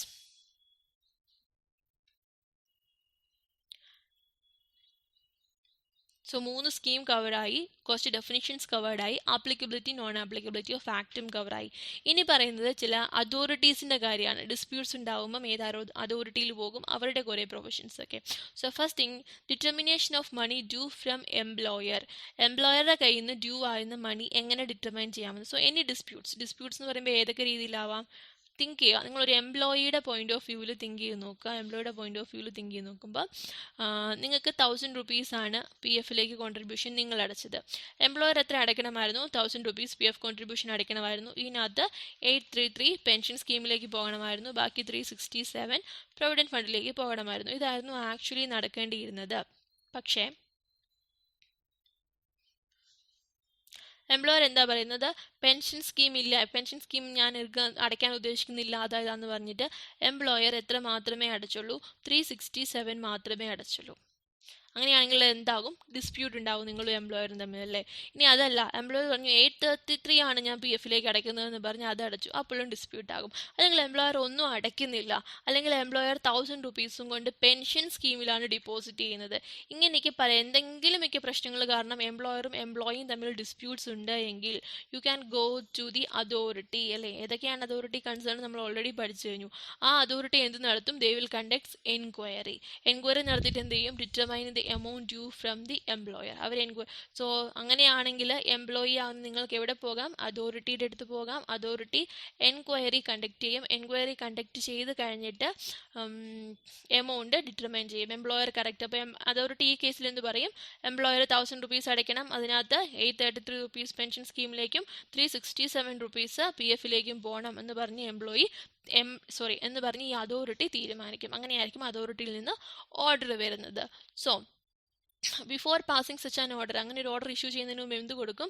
Opportunity of being heard. എംപ്ലോയർക്ക് എന്തെങ്കിലും പറയാനുണ്ടെങ്കിൽ അത് കേൾക്കാനുള്ള അവസരം കൊടുക്കും. ഇങ്ങനെ എൻക്വയറി നടത്തുന്ന സമയത്ത് എൻക്വയറി നടത്താൻ ഒരു അതോറിറ്റി വേണമല്ലോ. ചുമ്മാ ഒരാൾ പ്രൊവിഡൻറ്റ് ഫണ്ട് കമ്മീഷണർ ആണെന്ന് പറഞ്ഞ് കയറി വന്നാൽ അയാൾക്ക് എന്തിനൊക്കെയുള്ള അവകാശമുണ്ട്? പ്രൊവിഡൻറ്റ് ഫണ്ട് കമ്മീഷണർ ആണെന്ന് പറഞ്ഞ് ഒരാൾക്ക് വന്ന് നിങ്ങളെ അറസ്റ്റ് ചെയ്തുകൊണ്ട് പോകാൻ പറ്റുമോ? ഇല്ല. അവർക്ക് എന്തിനൊക്കെയുള്ള റൈറ്റ്സ് ഉണ്ടെന്നാണ് ഈ പറയുന്ന സെക്ഷനിൽ പറഞ്ഞിരിക്കുന്നത്.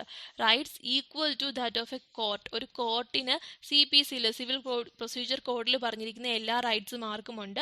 പ്രൊവിഡൻറ്റ് ഫണ്ട് കമ്മീഷണർക്കും ഉണ്ട്. ഏതൊക്കെയാണെന്ന് ചോദിച്ചാൽ enforcing attendance, taking oath, production of documents, evidencing and affidavit, examination of witness, issuing ex parte order. ഇതിനകത്ത് എന്താണ്? ഒരാളെ വിളിച്ചു വരുത്താം, അയാളെ കൊണ്ടൊരു സത്യവാങ്മൂലം എഴുതിയെടുക്കാം, പറയുന്ന ഡോക്യുമെന്റ്സ് കൊണ്ട് തരാൻ പറയാം, ഒരു അഫിഡവിറ്റ് എഴുതി വാങ്ങിക്കാം. ദെൻ വിറ്റ്നസസിനെ, ദൃസാക്ഷികൾ എന്തെങ്കിലും ഉണ്ടെങ്കിൽ വിറ്റ്നസസിനെ എക്സാമിൻ ചെയ്യാം, ക്വസ്റ്റ്യൻ ചെയ്യാം. ഇനി സഫീഷ്യൻ്റ് ആണോ ഡോക്യുമെന്റ്സ് നോക്കി അയാൾക്ക് ഓർഡർ ഇഷ്യൂ ചെയ്യാം.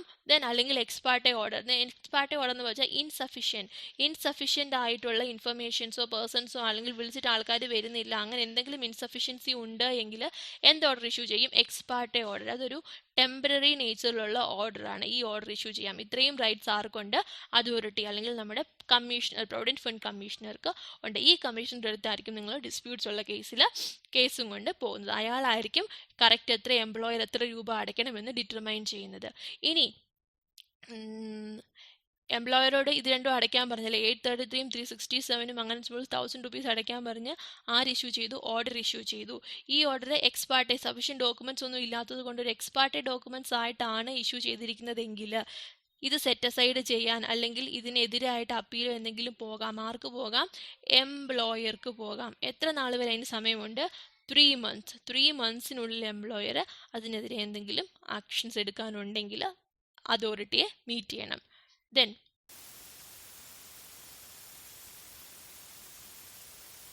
Next is review of above order. എന്താണ്? നേരത്തെ പറഞ്ഞ ഓർഡറിലെ ഡിസ്പ്യൂട്ട്സിൻ്റെ കേസിൽ 833 + 367 അടയ്ക്കണമെന്ന് പറഞ്ഞ് നമ്മുടെ സെൻട്രൽ പ്രൊവിഡൻറ്റ് ഫണ്ട് കമ്മീഷണർ അഥവാ റീജിയണൽ പ്രൊവിഡൻറ്റ് ഫണ്ട് കമ്മീഷണർ ആരെങ്കിലും ഇഷ്യൂ ചെയ്ത ആ ഓർഡർ ഒന്ന് റിവ്യൂ ചെയ്യുക എന്ന് പറഞ്ഞ് നമുക്കൊരു ആപ്ലിക്കേഷൻ കൊടുക്കാം. നമ്മളെന്ന് പറഞ്ഞാലാണ് അഗ്രീവ്ഡ് പാർട്ടി. ഈ കേസിൽ ആരാണ് അഗ്രീവ്ഡ് പാർട്ടി? എംപ്ലോയർക്ക് എഗ്നിസ്റ്റ് ആയിട്ടാണ് ഓർഡർ വന്നത്. സോ എംപ്ലോയർക്ക് അപ്ലൈ ചെയ്യാം for review of the order. Issue ചെയ്തെടുത്ത് ആരുടെ അടുത്ത് റിവ്യൂവിന് അപ്ലൈ ചെയ്യുന്നത്? To the officer who passed the order. ആരാണ് ഓർഡർ പാസ് ചെയ്തത്? അയാൾക്ക്. ദെൻ റിവ്യൂ പെറ്റീഷൻ കൊടുക്കുന്ന ആർക്കാണ്? സെയിം ഓഫീസർക്ക് തന്നെ, അല്ലേ? നിങ്ങളുടെ ഓർഡർ നിങ്ങളൊന്ന് റിവ്യൂ ചെയ്യുക. പക്ഷെ അപ്പീലാണെങ്കിലോ അപ്പീൽ കൊടുക്കുന്നത് ഹയർ അതോറിറ്റിക്കാണ്. ലോവർ അതോറിറ്റി ചെയ്തത് ശരിയായില്ല, ഒന്ന് സംശയമുണ്ട്, ഒന്നും കൂടെ ക്രോസ് ചെക്ക് ചെയ്യാൻ പറഞ്ഞു. അപ്പീലാണെങ്കിൽ ഹയർ അതോറിറ്റിക്ക്, റിവ്യൂ ആണെങ്കിൽ സെയിം അതോറിറ്റിക്ക് തന്നെ കൊടുക്കുന്നതിനാണ് റിവ്യൂ പെറ്റീഷൻ എന്ന് പറയുന്നത്. ഏതൊക്കെ കേസിലാണ് നോർമലി ഈ റിവ്യൂ പെറ്റീഷൻ കൊടുക്കുന്നത് എന്ന് വെച്ചാൽ, ഒരു ന്യൂ എവിഡൻസ് അവൈലബിൾ ആയി ഒരു ഇമ്പോർട്ടൻറ്റ് മാറ്ററിനെ കുറിച്ച്. അതായത് എംപ്ലോയറുടെ കയ്യിൽ അന്നേരം ഇല്ലാതിരുന്ന ഒരു പുതിയ, അല്ലെങ്കിൽ ഒറിജിനലി ആ ഹിയറിംഗ് നടന്നപ്പോൾ ഇല്ലാതിരുന്ന പുതിയൊരു എവിഡൻസ് അയാളുടെ കയ്യിൽ ഇപ്പോൾ കിട്ടി. അല്ലെങ്കിൽ could not be produced by him at the time when the order was made. Order ഇടയ്ക്ക് ഇഷ്യൂ ചെയ്ത സമയത്തേക്ക് പ്രൊഡ്യൂസ് ചെയ്യാൻ പറ്റാത്ത ഏതെങ്കിലും ഒരു എവിഡൻസ് പ്രൊഡ്യൂസ് ചെയ്തു, അല്ലെങ്കിൽ പുതുതായിട്ടൊരു എവിഡൻസ്, അല്ലെങ്കിൽ പുതിയൊരു എന്തെങ്കിലും ഒരു പുതിയ എവിഡൻസ് അയാൾക്ക് കിട്ടി, അല്ലെങ്കിൽ ബിക്കോസ് ഓഫ് സം മിസ്റ്റേക്സ്, അത് ഒറിജിനലി അസസ് ചെയ്ത സമയത്ത് കുറേ മിസ്റ്റേക്ക് ഉണ്ടായിരുന്നു, അയാളത് ഇപ്പം കണ്ടുപിടിച്ചു. Then some error appear in the face of records. ആ സമയത്ത് യൂസ് ചെയ്തിരുന്ന ചില റെക്കോർഡ്സിൽ ചില എറേഴ്സ് ഉണ്ടായിരുന്നു, അതിപ്പോൾ അയാൾ ഐഡന്റിഫൈ ചെയ്തു. For any other sufficient reasons, ഇങ്ങനെ ഏതെങ്കിലും സഫിഷ്യൻ്റ് ആയിട്ടുള്ള റീസൺ ഉണ്ട് എങ്കിൽ ഇഷ്യൂ ചെയ്ത ഓർഡർ ഒന്നും കൂടെ റിവ്യൂ ചെയ്താൽ അതിന് മാറ്റമുണ്ടാകും എന്ന് അഗ്രീവ്ഡ് പാർട്ടി വിശ്വസിക്കുന്നുണ്ടെങ്കിൽ aggrieved party can go for review of the order already issued. അങ്ങനെയാണെങ്കിൽ അഗ്രീവ്ഡ് പാർട്ടി ഒരു റിവ്യൂ പെറ്റീഷനുമായിട്ട് പോയാൽ റിവ്യൂ രണ്ട് രീതിയിൽ സംഭവിക്കാം. റിവ്യൂവിന് അപ്ലൈ ചെയ്യുമ്പോൾ ഒന്നെങ്കിൽ ആ റിവ്യൂ നടത്താൻ തീരുമാനിക്കാം, അല്ലെങ്കിൽ റിവ്യൂ റിജക്റ്റ് ചെയ്യാം. ഇതിന് രണ്ടും പോസിബിലിറ്റി ഉണ്ട്. ഒന്നെങ്കിൽ ആ ഓഫീസർ ഹിസ് ഓൺ മോഷനിൽ ഓക്കെ റിവ്യൂ നടത്താം, ഇന്ന കാര്യങ്ങൾ അക്സെപ്റ്റഡ് ആണെന്ന് പറഞ്ഞ് റിവ്യൂ നടത്തും, ദെൻ അല്ലെങ്കിൽ എന്ത് സംഭവിക്കാം, റിജക്റ്റ്. ഓഫീസർ പറയും ഓക്കെ റിവ്യൂവിന് സ്കോപ്പ് ഇല്ല, എവിഡൻസ് സഫിഷ്യൻ്റ് അല്ല, പഴയ ഓർഡർ കണ്ടിന്യൂ എന്ന് പറഞ്ഞിട്ട് ആ റിവ്യൂ പെറ്റീഷൻ ഓഫീസർ റിജക്റ്റ് ചെയ്യും. ഇത് രണ്ടിനുമാണ് ചാൻസസ് ഉള്ളത്. Then next is determination of escaped amount. ഇതുവഴി ഉദ്ദേശിക്കുന്നത് റീ ഓപ്പണിംഗ് ഓഫ് അക്കൗണ്ട് ആണ്. മീൻസ് ആക്ച്വലി അസസ് ചെയ്ത സമയത്ത് ഒരു ഓർഡർ ഇഷ്യൂ ചെയ്തപ്പോഴത്തേക്ക് എന്ത് തീരുമാനിച്ചു, ഓൾറെഡി ക്ലോസ് ചെയ്തു ആ കേസ്. ഓൾറെഡി ക്ലോസ് ആയിട്ടുള്ളൊരു കേസിൽ ഇത്ര എമൗണ്ട് അടയ്ക്കാൻ പറഞ്ഞു അല്ലേ, 833 + 367. ആ ക്ലോസ് ചെയ്ത കേസ് റീ ഓപ്പൺ ചെയ്ത് നമുക്ക് ആ അസസ് ചെയ്ത എമൗണ്ടിന് മാറ്റം ഉണ്ടാക്കാം. പക്ഷെ എത്ര നാൾ വരെ സമയമുണ്ട്, 5 years. 5 yearsനുള്ളിൽ കേസ് റീ ഓപ്പൺ ചെയ്ത് ഒറിജിനലി അസസ് ചെയ്ത് ഇഷ്യൂ ചെയ്ത ഓർഡറിൽ ഇത്ര എമൗണ്ട് അടയ്ക്കണം എന്ന് പറഞ്ഞത് ഒന്നും കൂടെ വേണമെങ്കിൽ മാറ്റാം. By reason or omission or failure on the part of an employer to make a document report available or to disclose fully or truly all material facts or any amounts or due from the employer for the period which has escaped his notice. എംപ്ലോയറുടെ ഒമിഷനോ ഫെയിലിയറോ എന്തെങ്കിലും കാരണം, അല്ലെങ്കിൽ അയാളുടെ submit ചെയ്ത documents കാരണം അയാളുടെ കയ്യിൽ നിന്ന് ആക്ച്വലി 1000 rupees കളക്ട് ചെയ്യുന്നിടത്ത് ഓർഡർ എത്രയാണ് വന്നത്, 800 കളക്ട് ചെയ്താൽ മതി. 833 എന്ന് പറഞ്ഞില്ലേ, 833 + 367 ഇഷ്യൂ ചെയ്യാനാണ് ആക്ച്വലി ഓർഡർ വന്നത്, അങ്ങനെ 1000 rupees കളക്ട് ചെയ്യാൻ. പക്ഷെ എന്താ, ഫോർ എക്സാമ്പിൾ, ഒരു സിമ്പിൾ എക്സാമ്പിൾ പറയുകയാണെങ്കിൽ ആ കൂട്ടത്തിൽ ഇൻട്രസ്റ്റും കൂടി ഉണ്ടായിരുന്നെന്ന് വിചാരിക്കാം. അങ്ങനെയാണെങ്കിൽ എന്താ, രണ്ടാമത് റീ ഓപ്പൺ ചെയ്ത് ഇൻട്രസ്റ്റും കൂടെ കൂട്ടി, അല്ലെങ്കിൽ ഇൻട്രസ്റ്റും പെനാൽറ്റിയും എല്ലാം കൂടെ കൂട്ടിയിട്ട് ഒരു എമൗണ്ട്, ഒരു പുതുക്കിയ ഒരു എമൗണ്ട് അത് തരാൻ ആരോട് ആവശ്യപ്പെടാം, എംപ്ലോയറോട് ആവശ്യപ്പെടാം. അങ്ങനെ ഒരു പുതിയ എമൗണ്ട് ഡിറ്റർമൈൻ ചെയ്യുന്ന പ്രോസസ്സിന് റീ ഓപ്പണിങ് എത്ര വർഷം വരെ പോസിബിൾ ആണ്, 5 വർഷം. 10 വർഷം കഴിഞ്ഞിട്ട് 1000 രൂപ പോരാ, 1200 വേണമായിരുന്നു എന്ന് പറയാൻ പറ്റുമോ, ഇല്ല, 5 വർഷത്തിനുള്ളിൽ വേണം. So this is an order to redetermining the amount due from the employer. എന്തുകൊണ്ട്, ഒമിഷൻ കൊണ്ട്, failure from the part of employer കൊണ്ട് വന്ന എന്തെങ്കിലും മിസ്റ്റേക്ക്, ആ മിസ്റ്റേക്ക് തിരുത്തി എമൗണ്ടിനെ റീ ഡിറ്റർമൈൻ ചെയ്യാൻ എത്ര വർഷം വരെ സമയമുണ്ട്, 5 വർഷം വരെ. അതാണ് ഈ ക്ലോസിൽ പറയുന്നത്. Next is EPF appellate tribunal. അല്ലെ, ഞാൻ ഓൾറെഡി പറഞ്ഞു, അപ്പീലാണെങ്കിൽ ആർക്കാ കൊടുക്കുന്നത്, ഹയർ അതോറിറ്റിക്കാണ് കൊടുക്കുന്നത്. സോ സെൻട്രൽ ഗവൺമെന്റിന്റെയോ എനി അതർ അതോറിറ്റിയുടെ ഇഷ്യൂ ചെയ്ത ഒരു ഓർഡറിന് എഗനിസ്റ്റ് ആയിട്ട് ഒരു അപ്പീൽ കൊടുക്കണമെങ്കിൽ അത് ആരുടെ അടുത്തായിരിക്കും പോവുക, സെൻട്രൽ EPF അപ്പലൈറ്റ് ട്രിബ്യൂണലിന്റെ അടുത്തായിരിക്കും പോകുക. സോ സെൻട്രൽ ഗവൺമെന്റ് ഇഷ്യൂ ചെയ്ത ഓർഡർ സാറ്റിസ്ഫൈഡ് അല്ല, അങ്ങനെയാണെങ്കിൽ അപ്പീൽ ആർക്ക് കൊടുക്കാം, EPF ATക്ക് കൊടുക്കാം. ദെൻ വേറെ ഏതെങ്കിലും അതോറിറ്റി ഇഷ്യൂ ചെയ്തതോ അപ്പീൽ ശരിയല്ലെങ്കിൽ അതിന്റെ ഹയർ അതോറിറ്റി, അങ്ങനെ ഇവിടെ കൊടുക്കാം, അപ്പലൈറ്റ് അതോറിറ്റിക്ക് കൊടുക്കാം. ദെൻ അങ്ങനെ അപ്പീൽ എടുത്ത് കൊടുത്താൽ ആദ്യം അപ്പീലേറ്റ് ട്രിബ്യൂണൽ എന്ത് കൊടുക്കും, ഓപ്പർച്യൂണിറ്റി ഓഫ് ബീങ് ഹേർഡ് അല്ലേ, അല്ലെങ്കിൽ ഏത് അതോറിറ്റി ആണോ ഇഷ്യൂ ചെയ്തത് ആ അതോറിറ്റിക്ക് പറയാനുള്ളത് എന്താണെന്ന് കേൾക്കും. അങ്ങനെ കേട്ട് കഴിയുമ്പം എന്തൊക്കെ action from the part of this appellate tribunal ഉണ്ടാവാന്ന് വെക്കും. ഒന്നെങ്കിൽ എന്താ, നമ്മൾ നോർമലി 833 അടയ്ക്കാൻ പറഞ്ഞു, 833 + 367 അടയ്ക്കാനാണ് പറഞ്ഞതല്ലേ എംപ്ലോയറിനോട്. സോ 833 കൂടെ കൂടുതൽ അടയ്ക്കാൻ പറഞ്ഞാണ് ഓർഡർ അന്ന് ഇഷ്യൂ ചെയ്തത്. അപ്പോൾ നമ്മൾ പറഞ്ഞ എക്സാമ്പിളിൽ ഒന്നെങ്കിൽ ഗവൺമെന്റ് എന്ത് പറയാം, 833 തന്നെ അടച്ചാൽ മതി, നിങ്ങളുടെ അപ്പീൽ കറക്റ്റ് ആണ്, പുതിയ ഓർഡർ വന്നത് ശരിയല്ല എന്നൊക്കെ പറഞ്ഞിട്ട് റീ ഓപ്പണിംഗ് അല്ലെങ്കിൽ റിവ്യൂ ശരിയല്ല എന്ന് പറഞ്ഞിട്ട് ഒന്നെങ്കിൽ കൺഫേം ചെയ്യാം, നിങ്ങളുടെ അപ്പീൽ കറക്റ്റ് ആണ് എന്ന് പറഞ്ഞിട്ട് അപ്പീലേറ്റ് അതോറിറ്റി എന്ത് ചെയ്യും, അത് കൺഫേം ചെയ്യും. അതല്ല അപ്ലൈറ്റ് അതോറിറ്റിക്ക് എന്താണ് ചോദിക്കുന്നത്? ശരി, 833 അടയ്ക്കാൻ പറഞ്ഞു അവർ പുതിയതായിട്ട് ഓർഡറിൽ. അത് പക്ഷേ അത്രയല്ല, മോഡിഫൈ ചെയ്യാം, 700 അടച്ചാൽ മതി എന്ന് പറയാം അല്ലേ.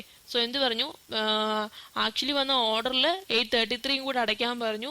എംപ്ലോയർ എന്ത് വാദിച്ചു? ഒന്നും അടയ്ക്കേണ്ടെന്ന് പറഞ്ഞു. ഇതൊന്നും അല്ലാതെ അപ്ലൈറ്റ് അതോറിറ്റി എന്ത് ചെയ്തു? അത് മോഡിഫൈ ചെയ്ത് 700 അടയ്ക്കാൻ പറയാം. ഇനി അതൊന്നുമല്ല, അപ്ലൈറ്റ് അതോറിറ്റിക്ക് തോന്നുകയാണ് 833 തന്നെ അടയ്ക്കാം, ഇവർ പറയുന്ന അപ്പീലിന് കഴമ്പില്ല, അങ്ങനെ തോന്നുകയാണെങ്കിൽ എന്ത് പറയും? അന്യൂൾ ചെയ്യും, വോയിഡ് ആക്കും.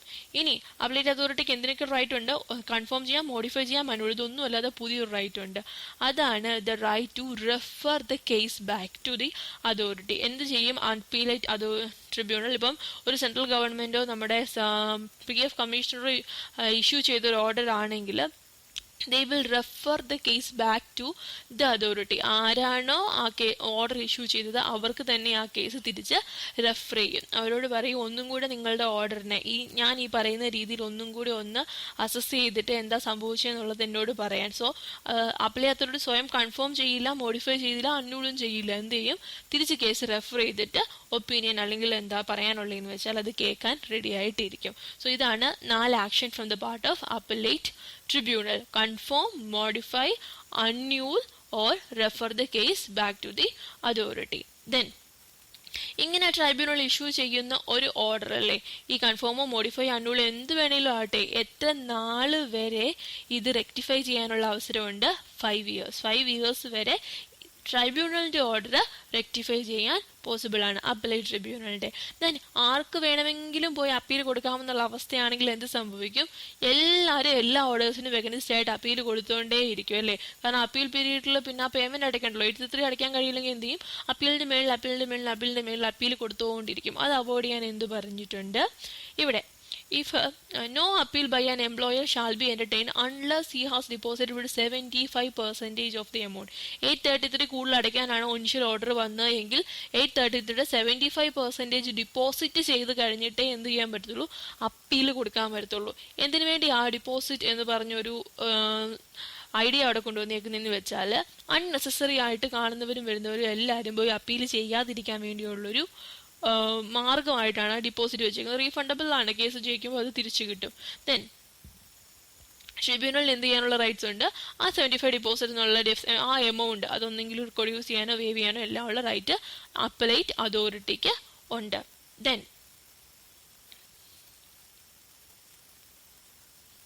എന്തൊക്കെ കാര്യങ്ങളാണ് വിത്ത് റിഗാർഡ്സ് ടു ഡിസ്പ്യൂട്ട്സ് അതോറിറ്റിക്ക് പറഞ്ഞത്?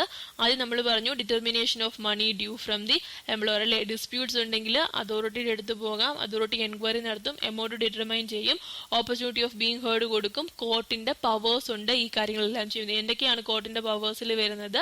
സിവിൽ പവേഴ്സ് ആണ് അല്ലെ. Enforcing attendance, oath, protection of documents, affidavit, examination of witness, ex parte order. Then review of above order. ഇങ്ങനെ ഇഷ്യൂ ചെയ്ത എബോവ് ഓർഡർ റിവ്യൂ ചെയ്യാൻ അടുത്ത് പോകാം. അഗ്രീഡ് പാർട്ടിക്ക് സെയിം അതോറിറ്റിയുടെ അടുത്ത് പോകാം. ഏതൊക്കെ കേസിൽ റിവ്യൂവിന് പോകാം? ന്യൂ ഡോക്യുമെന്റ്സ്, ന്യൂ എവിഡൻസ് കിട്ടി, അല്ലെങ്കിൽ പുതിയൊരു എവിഡൻസ് കൊടുക്കാൻ പറ്റി, മിസ്റ്റേക്സ് ഉണ്ട്, എറർ ഇൻ ദ റെക്കോർഡ്സ് ഉണ്ട്, സഫിഷ്യന്റ് റീസൺസ് എന്തെങ്കിലും ഉണ്ടെങ്കിൽ എന്ത് പോകാം?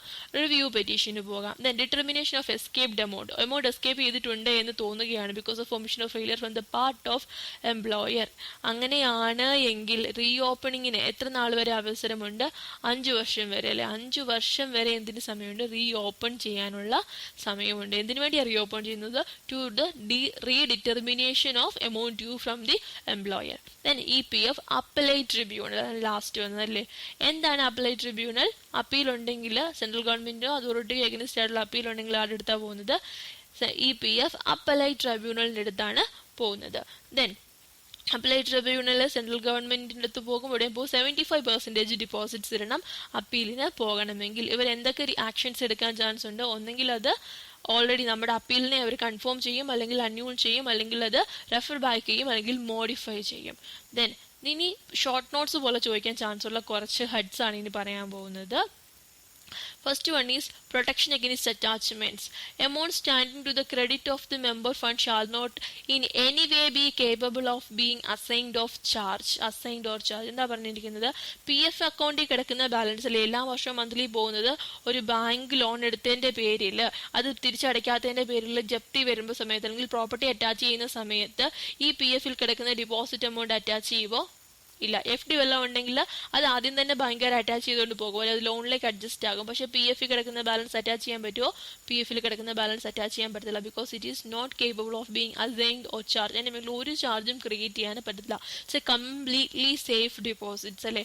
എന്ത് വലിയ ഫ്രോഡ് നടന്നിട്ടാണെങ്കിലും എന്തിൻ്റെ പണിഷ്മെന്റ് ആയിട്ടാണെങ്കിൽ പോലും നിങ്ങളുടെ സകല പ്രോപ്പർട്ടീസും നമ്മൾ ഇൻസോൾവെന്റ് ആയെന്ന് വിചാരിക്കുക. അങ്ങനെ ഇൻസോൾവെന്റ് ആയി ഒരു റിസീവറിനെ അല്ലെങ്കിൽ ഒഫീഷ്യൽ റിസീവറിനെ അസൈനിനെ അപ്പോയിന്റ് ചെയ്തു, നമ്മുടെ പ്രോപ്പർട്ടീസ് എല്ലാം സെയിൽ ചെയ്തിട്ട് കൊടുക്കാം. അങ്ങനെ ഈ റിസീവറിന് പോലും can't touch the P F balance. റിസീവറിന് പോലും പി എഫിന്റെ എമൗണ്ട് എടുത്ത് ലയബിലിറ്റീസ് സെറ്റ് ഓഫ് ചെയ്യാനുള്ള റൈറ്റ്സ് ഇല്ല. ബിക്കോസ് ദ പി എഫ് ബാലൻസിൽ കിടക്കുന്ന ആ എമൗണ്ട് എന്ന് പറയുന്നത് കംപ്ലീറ്റ്ലി സെക്യൂർഡ് ആണ്. It is protected. Then employer not to reduce wages. എന്താണ് അവിടെ ഉദ്ദേശിക്കുന്നതെന്ന് വെച്ചാൽ, ഇപ്പം ഓൾറെഡി നമ്മൾ പറഞ്ഞ പോയിന്റ് തന്നെയാണ്, ഈ പി എഫ് കോൺട്രിബ്യൂഷൻ എംപ്ലോയറും അടയ്ക്കണം, എംപ്ലോയി അടയ്ക്കണം അല്ലേ. അയാൾക്ക് അടയ്ക്കാനുള്ള ലയബിലിറ്റി ഉണ്ട്, എംപ്ലോയേഴ്സ് ലയബിലിറ്റി ഉണ്ട്. എന്തതിൻ്റെ പേരില്ല, എംപ്ലോയർ എന്ത് ചെയ്യാൻ പാടില്ല, എംപ്ലോയിയുടെ വേജസിൽ നിന്ന് അത് കുറയ്ക്കാൻ പാടില്ല. ഇൻ സിമ്പിൾ ആയിട്ട് പറയുകയാണെങ്കിൽ, നമ്മൾ ആദ്യമൊക്കെ പറഞ്ഞുകൊണ്ടിരുന്ന എക്സാമ്പിളിനകത്ത് പറഞ്ഞു, എംപ്ലോയർക്ക് ഇപ്പം നമുക്ക് 10,000 rupees ആണ് നമ്മുടെ മന്ത്ലി സാലറി എന്ന് വിചാരിക്കാം. അങ്ങനെയാണെങ്കിൽ പി എഫിലേക്ക് ആരൊക്കെ കോൺട്രിബ്യൂട്ട് ചെയ്യുന്നുണ്ടായിരിക്കും? എംപ്ലോയി കോൺട്രിബ്യൂട്ട് ചെയ്യുന്നുണ്ടായിരിക്കും 1,000 rupees, എംപ്ലോയർ കോൺട്രിബ്യൂട്ട് ചെയ്യുന്നുണ്ടായിരിക്കും 1,000 rupees അല്ലേ. ദെൻ ബാലൻസ് എത്ര ക്യാഷ് ആയിട്ട് എംപ്ലോയിക്ക് പേ ചെയ്യണം എന്നാണ് പറഞ്ഞത്? ഈ 1,000 നിന്ന് എംപ്ലോയിയുടെ കോൺട്രിബ്യൂഷൻ 1,000 കുറച്ച് 9,000 rupees ക്യാഷ് ആയിട്ട് കൊടുക്കണം എന്നാണ് പറയുന്നത്. സോ പക്ഷേ എംപ്ലോയർക്ക് പറയാൻ പറ്റുമോ ഈ 1,000 rupees ഞാൻ നിനക്ക് വേണ്ടി അടിച്ചേക്കുന്നത് 833 + 3 67 എന്ന് പറഞ്ഞിട്ട്? സോ അങ്ങനെയാണ് എങ്കിൽ അതുകൊണ്ട് ഓക്കെ, ഈ 1,000 rupees പിന്നെ ഇഡ്ലിയുടെ 1% കൂട്ടി 1,100 rupees ഞാൻ ആർക്ക് വേണ്ടി അടിച്ചു? നിനക്ക് വേണ്ടി അയച്ചിട്ടുണ്ട്. അതുകൊണ്ട് ആ 9,000 നിന്ന് നിനക്ക് വേണ്ടി ഞാൻ അടച്ച എമൗണ്ടും കൂടെ കുറച്ച് 7,900 തരത്തുള്ളൂ. അങ്ങനെ പറയാൻ പറ്റുമോ? ഇല്ല, പറ്റത്തില്ല. എന്താ?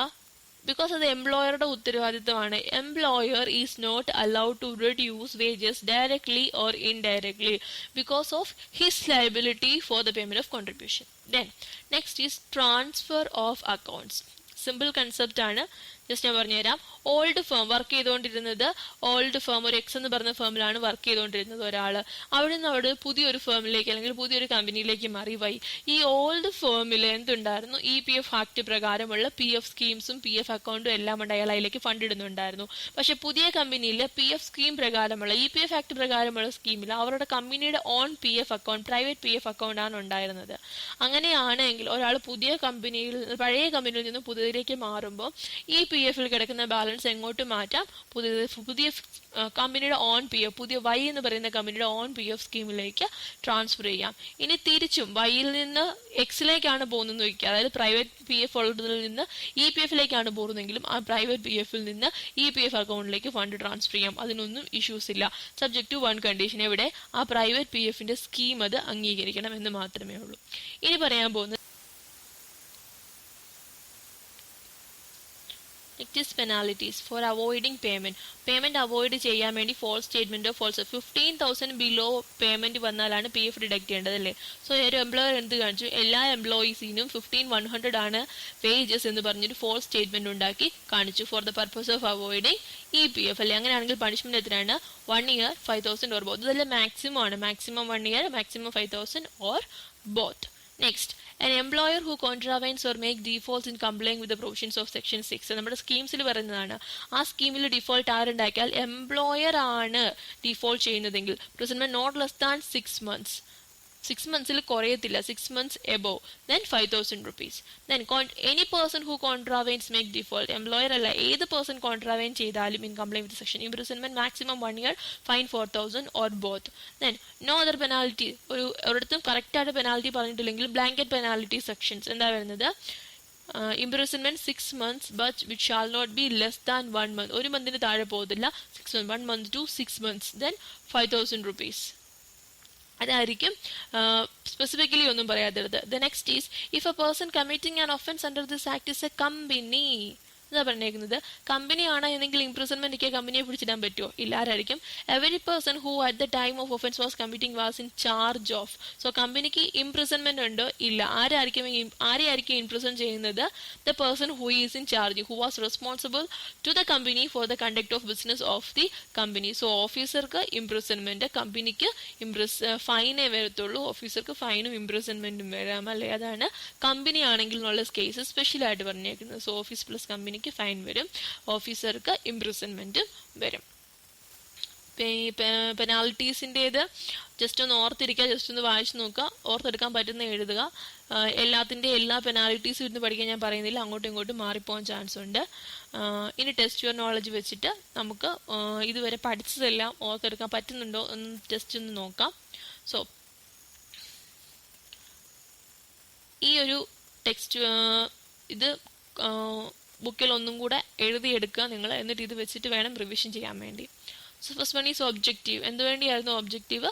ഓക്കെ, PF ഫണ്ട് തുടങ്ങാൻ വേണ്ടി, അല്ലെങ്കിൽ ഒരു മെയിനായിട്ട് എന്തായിരുന്നു? സോഷ്യൽ സെക്യൂരിറ്റിക്ക് വേണ്ടിയും മോണിറ്ററി അസിസ്റ്റൻസ് കൊടുക്കാൻ വേണ്ടിയുമാണ് ഈ ഒബ്ജക്റ്റീവ്. ദെൻ സ്കീം സെൻറ്റർ ഏതൊക്കെയായിരുന്നു? EPF scheme, then pension scheme, then employees deposit linked insurance scheme. Then ആർക്കൊക്കെയാണ് applicable? Employees 15,000 bill of payment കിട്ടുന്ന എംപ്ലോയീസ്. എസ്റ്റാബ്ലിഷ്മെന്റ്സ്, ഫാക്ടറീസ് ഉണ്ട്. ദെൻ ഫാക്ടറി ആണെങ്കിൽ ഷെഡ്യൂൾ 1 വരണം, plus 20 or above employees workers വേണം, plus other establishments നോട്ടിഫിക്കേഷനിൽ വന്നിട്ടുണ്ടെങ്കിൽ അവർക്ക് act applicable ആണ്. ഇതൊന്നുമല്ല, വോളണ്ടറി അപ്ലൈ ചെയ്താലും എസ്റ്റാബ്ലിഷ്മെന്റ്സിന് ആക്ട് ആപ്ലിക്കബിൾ ആവും. ദെൻ വൺസ് ആപ്ലിക്കബിൾ ആയി കഴിഞ്ഞാൽ it will continue. Non applicability, ആരാണ് ആപ്ലിക്കബിൾ അല്ലാത്തത്? ദെൻ നമ്മുടെ പാവം സൊസൈറ്റിക്ക് ആപ്ലിക്കബിൾ അല്ല. Less than 50 member workers, then without the aid of power അല്ലേ? ദെൻ അതർ ബെനിഫിറ്റ്സ് കിട്ടുന്ന ഏതൊക്കെയായിരുന്നു? Controlled by central government or state government, then setup by an act. ഇങ്ങനെയാണെങ്കിൽ അവർക്ക് രണ്ടുപേർക്കും വേറെ ബെനിഫിറ്റ്, പെൻഷൻ, PF കിട്ടുന്നുണ്ടായിരിക്കും. സോ ഈ ആക്ടിന്റെ പരിധിയിൽ അവർ വരുന്നില്ല. ദെൻ കുറച്ച് definitions. Appropriate government, central government ചില കേസിൽ, സ്റ്റേറ്റ് ഗവൺമെന്റ് ചില കേസിൽ. ഏതൊക്കെയായിരുന്നു പുതിയ കേസ് സെൻട്രൽ ഗവൺമെന്റ് വരുന്നത്? കൺട്രോൾഡ് എൻറ്റിറ്റി അല്ലേ? കൺട്രോൾഡ് എൻറ്റിറ്റി ആണെങ്കിൽ അവിടെ ആയിരിക്കും റെയിൽവേ, മൈൻസ്, ഓയിൽ ഫീൽഡ്സ്. ഇത് കൂടാതെ വരുന്നത് ഏതൊക്കെയാണ്? കൺട്രോൾഡ് എൻറ്റിറ്റിക്ക് അപ്രോപ്രിയേറ്റ് ഗവൺമെന്റ് സെൻട്രൽ ഗവൺമെന്റ് ആയിരിക്കും. ദെൻ അതുകൂടാതെ മോർ ദാൻ വൺ സ്റ്റേറ്റിൽ ബ്രാഞ്ചസ് ഉണ്ടെങ്കിലും appropriate government state government. Then authorised officer ആരൊക്കെയായിരുന്നു? ഓർത്തെടുക്കുക, 4 പേര് പറഞ്ഞു. ദെൻ ബേസിക് വേജ്, എന്തൊക്കെ ബേസിക് വേജ് വരുന്നുണ്ട്? ഇൻക്ലൂഷൻസ്. ഓർത്തെടുക്കാൻ ശ്രമിക്കുക, സിമ്പിൾ ആയിട്ട് പിന്നെ പറയുന്നില്ല. കോൺട്രിബ്യൂഷൻസ്, ഫണ്ട് എന്ന് പറഞ്ഞാൽ എന്താണ്? പ്രൊവിഡന്റ് ഫണ്ടാണ്. എംപ്ലോയർ, ഫാക്ടറിയുടെ കേസിൽ എംപ്ലോയർ ആരാണ്? ഒക്യുപ്പയർ. അതർ എസ്റ്റാബ്ലിഷ്മെന്റ്സിന്റെ കേസിൽ എംപ്ലോയർ ആരാണ്? The person having ultimate control. Then employee, ആരായിരുന്നു എംപ്ലോയി എന്നുള്ളത് ഓർത്തെടുക്കുക. ആരൊക്കെ വരുന്നുണ്ട്? കോൺട്രാക്ട് എംപ്ലോയീസ് എംപ്ലോയി ആണ്. അപ്രന്റീസ് ആക്ടിന്റെ പരിധിയിൽ പെടാത്ത അപ്രന്റീസുമാരാണ് എംപ്ലോയി ആണ് എന്ന് പറഞ്ഞു. ദെൻ ഫാക്ടറി എന്താണ്? Premises plus manufacturing process plus already പഠിച്ച് മറുത്ത കാര്യങ്ങൾ അല്ലേ? ഒക്യുപ്പയർ ഓഫ് ദ ഫാക്ടറി ആരാണ്? Ultimate control. അതൊന്നും പിന്നെ പറയുന്നില്ല, ഇതെല്ലാം സ്വയം പറയാൻ പറ്റുമോ എന്ന് ശ്രമിച്ചു നോക്കാം. Then employees provident funds. Objective എന്താണ്? പ്രൊവിഡന്റ് ഫണ്ട് ക്രിയേറ്റ് ചെയ്യാൻ വേണ്ടി. ആരാണ് അഡ്മിനിസ്റ്റർ ചെയ്യുന്നത്? സെൻട്രൽ ബോർഡിൽ ആരൊക്കെയുണ്ട്? Chairman, vice chairman. Then ex officio മെമ്പറായിട്ട് വരുന്ന ആരാണ്? Central provident fund of commissioner. Then എന്ത് കമ്മിറ്റിയും കൂടെ ഉണ്ട്? Executive committee. അതിലെ മെമ്പേഴ്സ്, ഇവരെ എല്ലാവരെയും അപ്പോയിന്റ് ചെയ്യുന്നത് central government. Then state board, എന്തിനു വേണ്ടിയാണ്? ബോർഡ് ഓഫ് ട്രസ്റ്റീസ് ആണ് ഇവർ പറയുന്ന ആക്ടിവിറ്റീസ് ചെയ്തു കൊടുക്കാൻ വേണ്ടി സ്റ്റേറ്റ് വൈസ് ഉള്ളത്. ദെൻ കോൺട്രിബ്യൂഷൻ എന്താണ്? Contribution to provident fund. Age limit എത്രയായിരുന്നു? 15,000. ആർക്കാണ് ആപ്ലിക്കബിൾ അല്ലാത്തത്? ആസാം ടീ പ്ലാന്റേഷൻസിന്. വിഡ്രോവൽസ് ഉണ്ട്, അഡ്വാൻസസ് ഉണ്ട്. വിഡ്രോവൽസ് എന്തിനൊക്കെ വേണ്ടി പോസിബിൾ ആയിരുന്നു? അഡ്വാൻസസ് എന്തിനൊക്കെ വേണ്ടി പോസിബിൾ ആണ്?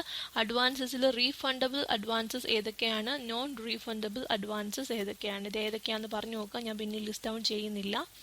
ദെൻ അടുത്ത സ്കീം ഏതായിരുന്നു? Employees pension scheme. പർപ്പസ് എന്തിനു വേണ്ടിയാണ്? ഏതൊക്കെ പെൻഷനാണ് കവർ ചെയ്യുന്നത്? Super ആനുവേഷൻ pension, retirement pension, then permanent disablement, children pension, orphan pension, widow or widower pension അല്ലെ? എന്താണ് കോൺട്രിബ്യൂഷൻ? 8.33% ഓഫ്. ആരാണ് കോൺട്രിബ്യൂട്ട് ചെയ്യുന്നത്? Employer contribution to provident fund. Employer contribution to provident ഫണ്ടിന്റെ. ദെൻ പെൻഷൻ ഫണ്ട് ഇതിന് വേണ്ടി ഷെഡ്യൂളിൽ പറഞ്ഞിരിക്കുന്ന എന്തൊക്കെ കാര്യങ്ങൾ പെൻഷൻ ഫണ്ട് ഒരു വലിയ ലിസ്റ്റ് പഠിച്ചല്ലേ. ആരാണ് എംപ്ലോയി, എത്ര എമൗണ്ട് കോൺട്രിബ്യൂട്ട് ചെയ്യണം, എത്ര PF-ൽ നിന്ന് മൂവ് ചെയ്യണം, അങ്ങനെ ഒരു വലിയ ലിസ്റ്റ് പഠിച്ചു. അത് then idli employees deposit linked insurance, അത് ആർക്കാണ് ശരിക്കും ആപ്ലിക്കബിൾ ആയിട്ടുള്ളത്. ദെൻ അതിൻ്റെ വേജ് സീലിംഗ് ലിമിറ്റ് എത്രയായിരുന്നു, 15,000. ബെനിഫിറ്റ് എത്ര വരും, 2.5 crore to 6 crore. 2.5 lakhs to 6 lakhs. കോൺട്രിബ്യൂഷൻ്റെ എമൗണ്ട് 1% മിനിമം, 1/4 കൂടാതെ എക്സ്പെൻസസ് ഇപ്പോൾ അത് 0.1% ആണ്. അങ്ങനെ കുറച്ച് പോയിന്റ്സ്, അങ്ങനെ 3 സ്കീംസും കഴിച്ചു. പിന്നെ പറഞ്ഞത് കുറച്ച് ഷോർട്ട് നോട്ട്സ് ഒക്കെ ചോദിക്കാൻ ചാൻസ് ഉള്ള കുറച്ച് ഏരിയാസ് ആണ്. ഏതാണ്, determination of money due from employees. ഏതിൻ്റെ കേസാണ് പറഞ്ഞേക്കുന്നത്, ഡിസ്പ്യൂട്ട്സ് ഉണ്ടെങ്കിൽ അതോറിറ്റിയുടെ അടുത്ത് പോകും. അതോറിറ്റി എന്ത് ചെയ്യും, എത്ര എംപ്ലോയർ ശരിക്കും കൊടുക്കണം എന്നുള്ള എമൗണ്ട് ഫിക്സ് ചെയ്യും. ഇനി അതിലെന്തെങ്കിലും പ്രശ്നം ഉണ്ടെങ്കിൽ അത് റിവ്യൂ ചെയ്യാൻ ഒരു ആപ്ലിക്കേഷൻ റിവ്യൂ പെറ്റീഷൻ കൊടുക്കാം. Then determination of escaped amount, എങ്ങനെയാണ് റീ ഓപ്പണിംഗ്, എത്ര നാൾ വരെ റീ ഓപ്പൺ ചെയ്യാം, 5 years വരെ റീ ഓപ്പൺ ചെയ്യാം. ഇനി ഇതൊന്നും ഓക്കെ അല്ലെങ്കിൽ അപ്പീൽ ആരുടെ അടുത്ത് പോകാം, അപ്പലേറ്റ് ട്രിബ്യൂണലിൻ്റെ അടുത്ത് പോകാം. അവർ 4 ആക്ഷൻസ് എടുക്കും. എന്ത് ചെയ്യാം, ഒന്നെങ്കിൽ അപ്പീൽ കൺഫേം ചെയ്യും, അല്ലെങ്കിൽ മോഡിഫൈ ചെയ്യും, അല്ലെങ്കിൽ റിജക്റ്റ് ചെയ്യും. ഇതൊന്നും അല്ലെങ്കിൽ ചിലപ്പം റെഫർ ബാക്ക് ചെയ്യും അല്ലേ. ഇത്രയും കാര്യങ്ങളാണ് പഠിച്ചത്. പിന്നെ പ്രൊട്ടക്ഷൻ അഗെയിൻസ്റ്റ് അറ്റാച്ച്മെൻറ്റ്, ഈ ഫണ്ട് ഒരു കാര്യത്തിലും ചാർജ് ചെയ്യാൻ പറ്റില്ല, കംപ്ലീറ്റ്ലി സെക്വേർഡ് ആണ്. എംപ്ലോയർക്ക് ഇത് പേ ചെയ്യുന്നതിൻ്റെ പേരിൽ PF കോൺട്രിബ്യൂഷനോ ESIയോ വല്ലതും, ESI അല്ല പെൻഷൻ സ്കീമിലേക്കോ വല്ലതും കോൺട്രിബ്യൂട്ട് ചെയ്യുന്നതിൻ്റെ പേരിൽ വേജസ് ഡിഡക്റ്റ് ചെയ്യാൻ പറ്റുമോ, പറ്റത്തില്ല. ദെൻ ട്രാൻസ്ഫർ, ഓൾഡ് ഫേമിൽ അക്കൗണ്ട് PF അക്കൗണ്ട് ഉണ്ട്, ന്യൂ ഫേമിൽ പബ്ലിക് ഈ PF ഇല്ല, ഓൺ PF ആണെങ്കിൽ ട്രാൻസ്ഫർ പോസിബിൾ ആണ് ന്യൂ കമ്പനി അലോ ചെയ്യുന്നുണ്ട് എങ്കിൽ. ദെൻ നമ്മൾ കുറേ പെനാലിറ്റിയുടെ പ്രൊവിഷൻസും പഠിച്ചു. ഇത്രയാണ്. സോ ഇത്രയും കാര്യങ്ങൾ കവർ ചെയ്യാൻ പറ്റുമെന്നുണ്ടെങ്കിൽ you are good with this chapter. So 1-2 തവണ വീഡിയോ കാണണമെങ്കിൽ കണ്ടു നോക്കുക. ഈ ടെസ്റ്റ് യുവർ നോളജ്, എല്ലാ വീഡിയോസിൻ്റെയും ടെസ്റ്റ് യുവർ നോളജ് ഉറപ്പായിട്ടും നിങ്ങൾ റീറൈറ്റ് ചെയ്ത് നിങ്ങളുടെ നോട്ട്ബുക്കിൽ എഴുതിയിട്ടുണ്ടായിരിക്കണം. റിവൈസ് ചെയ്യുന്ന സമയത്ത് ഈ ഒരു ഹെഡിങ്സ് വെച്ചിട്ട് എന്താണ് അതിൻ്റെ ഉള്ളിൽ പറയുന്നതെന്ന് മാക്സിമം പറഞ്ഞു നോക്കുക, എഴുതി നോക്കുക. അത് പറയാൻ പറ്റുന്നുണ്ടെങ്കിൽ മാത്രമേ നിങ്ങൾ ചാപ്റ്ററുമായിട്ട് തറോ ആണെന്ന് പറയാൻ പറ്റത്തുള്ളൂ. ജസ്റ്റ് വീഡിയോ കണ്ട് ബെഡേ കിടന്ന് ഉറങ്ങിക്കൊണ്ടിരുന്നിട്ട് ക്ലാസ് അറ്റൻഡ് ചെയ്തതാണെന്ന് പറയുന്നതുകൊണ്ട് ഒരു യൂസും ഇല്ല. നിങ്ങളുടെ ഭാഗത്തുനിന്ന് നിങ്ങൾ നല്ലപോലെ എഫേർട്ട് ഇട്ടാൽ മാത്രമേ ഈ തരത്തിലുള്ള ഓൺലൈൻ കോഴ്സസ് കൊണ്ട് നിങ്ങൾക്ക് ഫുൾ ഉപയോഗം കിട്ടത്തുള്ളൂ. ഒരു ഫാക്കൽറ്റിക്ക് ചെയ്യാൻ പറ്റുന്നത് വളരെ ലിമിറ്റഡ് ആണ് ഈ ഒരു ഓൺലൈനായിട്ട് വരുന്ന പ്ലാറ്റ്ഫോമിൽ ടീച്ച് ചെയ്യേണ്ടി വരുമ്പോൾ. ക്ലാസ്സിലാണെങ്കിൽ നിങ്ങൾ നിർബന്ധിച്ച് റിവിഷൻ ചെയ്യിപ്പിക്കാം, അല്ലെങ്കിൽ ബാക്കിയുള്ളവർ എന്ത് വിചാരിക്കും, ബാക്കിയുള്ളവർ ആൻസർ പറയുമ്പോൾ എനിക്കും പറയണമല്ലോ എന്ന് തിങ്ക് ചെയ്തെങ്കിലും നിങ്ങൾ ആൻസർ പറയാൻ ശ്രമിക്കും. പക്ഷേ ഓൺലൈൻ കോഴ്സസൊക്കെ അറ്റൻഡ് ചെയ്ത് നിങ്ങൾക്ക് പാസ് ആവണമെന്നുണ്ടെങ്കിൽ, ജയിക്കണം എന്നൊരു ഉദ്ദേശം നിങ്ങൾക്കുണ്ടെങ്കിൽ മാത്രമേ നടക്കത്തുള്ളൂ. അല്ലാതെ വേറെ ആർക്കും ഒരു ഇൻഫ്ലുവൻസും ആ കാര്യത്തിൽ വെക്കാൻ പറ്റത്തില്ല. So if you really want pass, do your best. നിങ്ങൾ തന്നെ ഹാർഡ് വർക്ക് ചെയ്തേ പറ്റത്തുള്ളൂ. ഹോപ്പ് എന്തെങ്കിലുമൊക്കെ ഡൗട്ട്സോ എന്തെങ്കിലുമൊക്കെ ചേഞ്ചസോ വീഡിയോസിന് വരുത്തണം എന്നുണ്ടെങ്കിൽ കമൻറ്റ് ചെയ്യുക, അല്ലെങ്കിൽ എൻ്റെ നമ്പർ ഇൻസ്റ്റിറ്റ്യൂട്ടിൽ നിന്ന് വാങ്ങിച്ച് എനിക്ക് വാട്സപ്പ് ചെയ്യാൻ പ്രശ്നമൊന്നുമില്ല. Okay, thank you. Study well.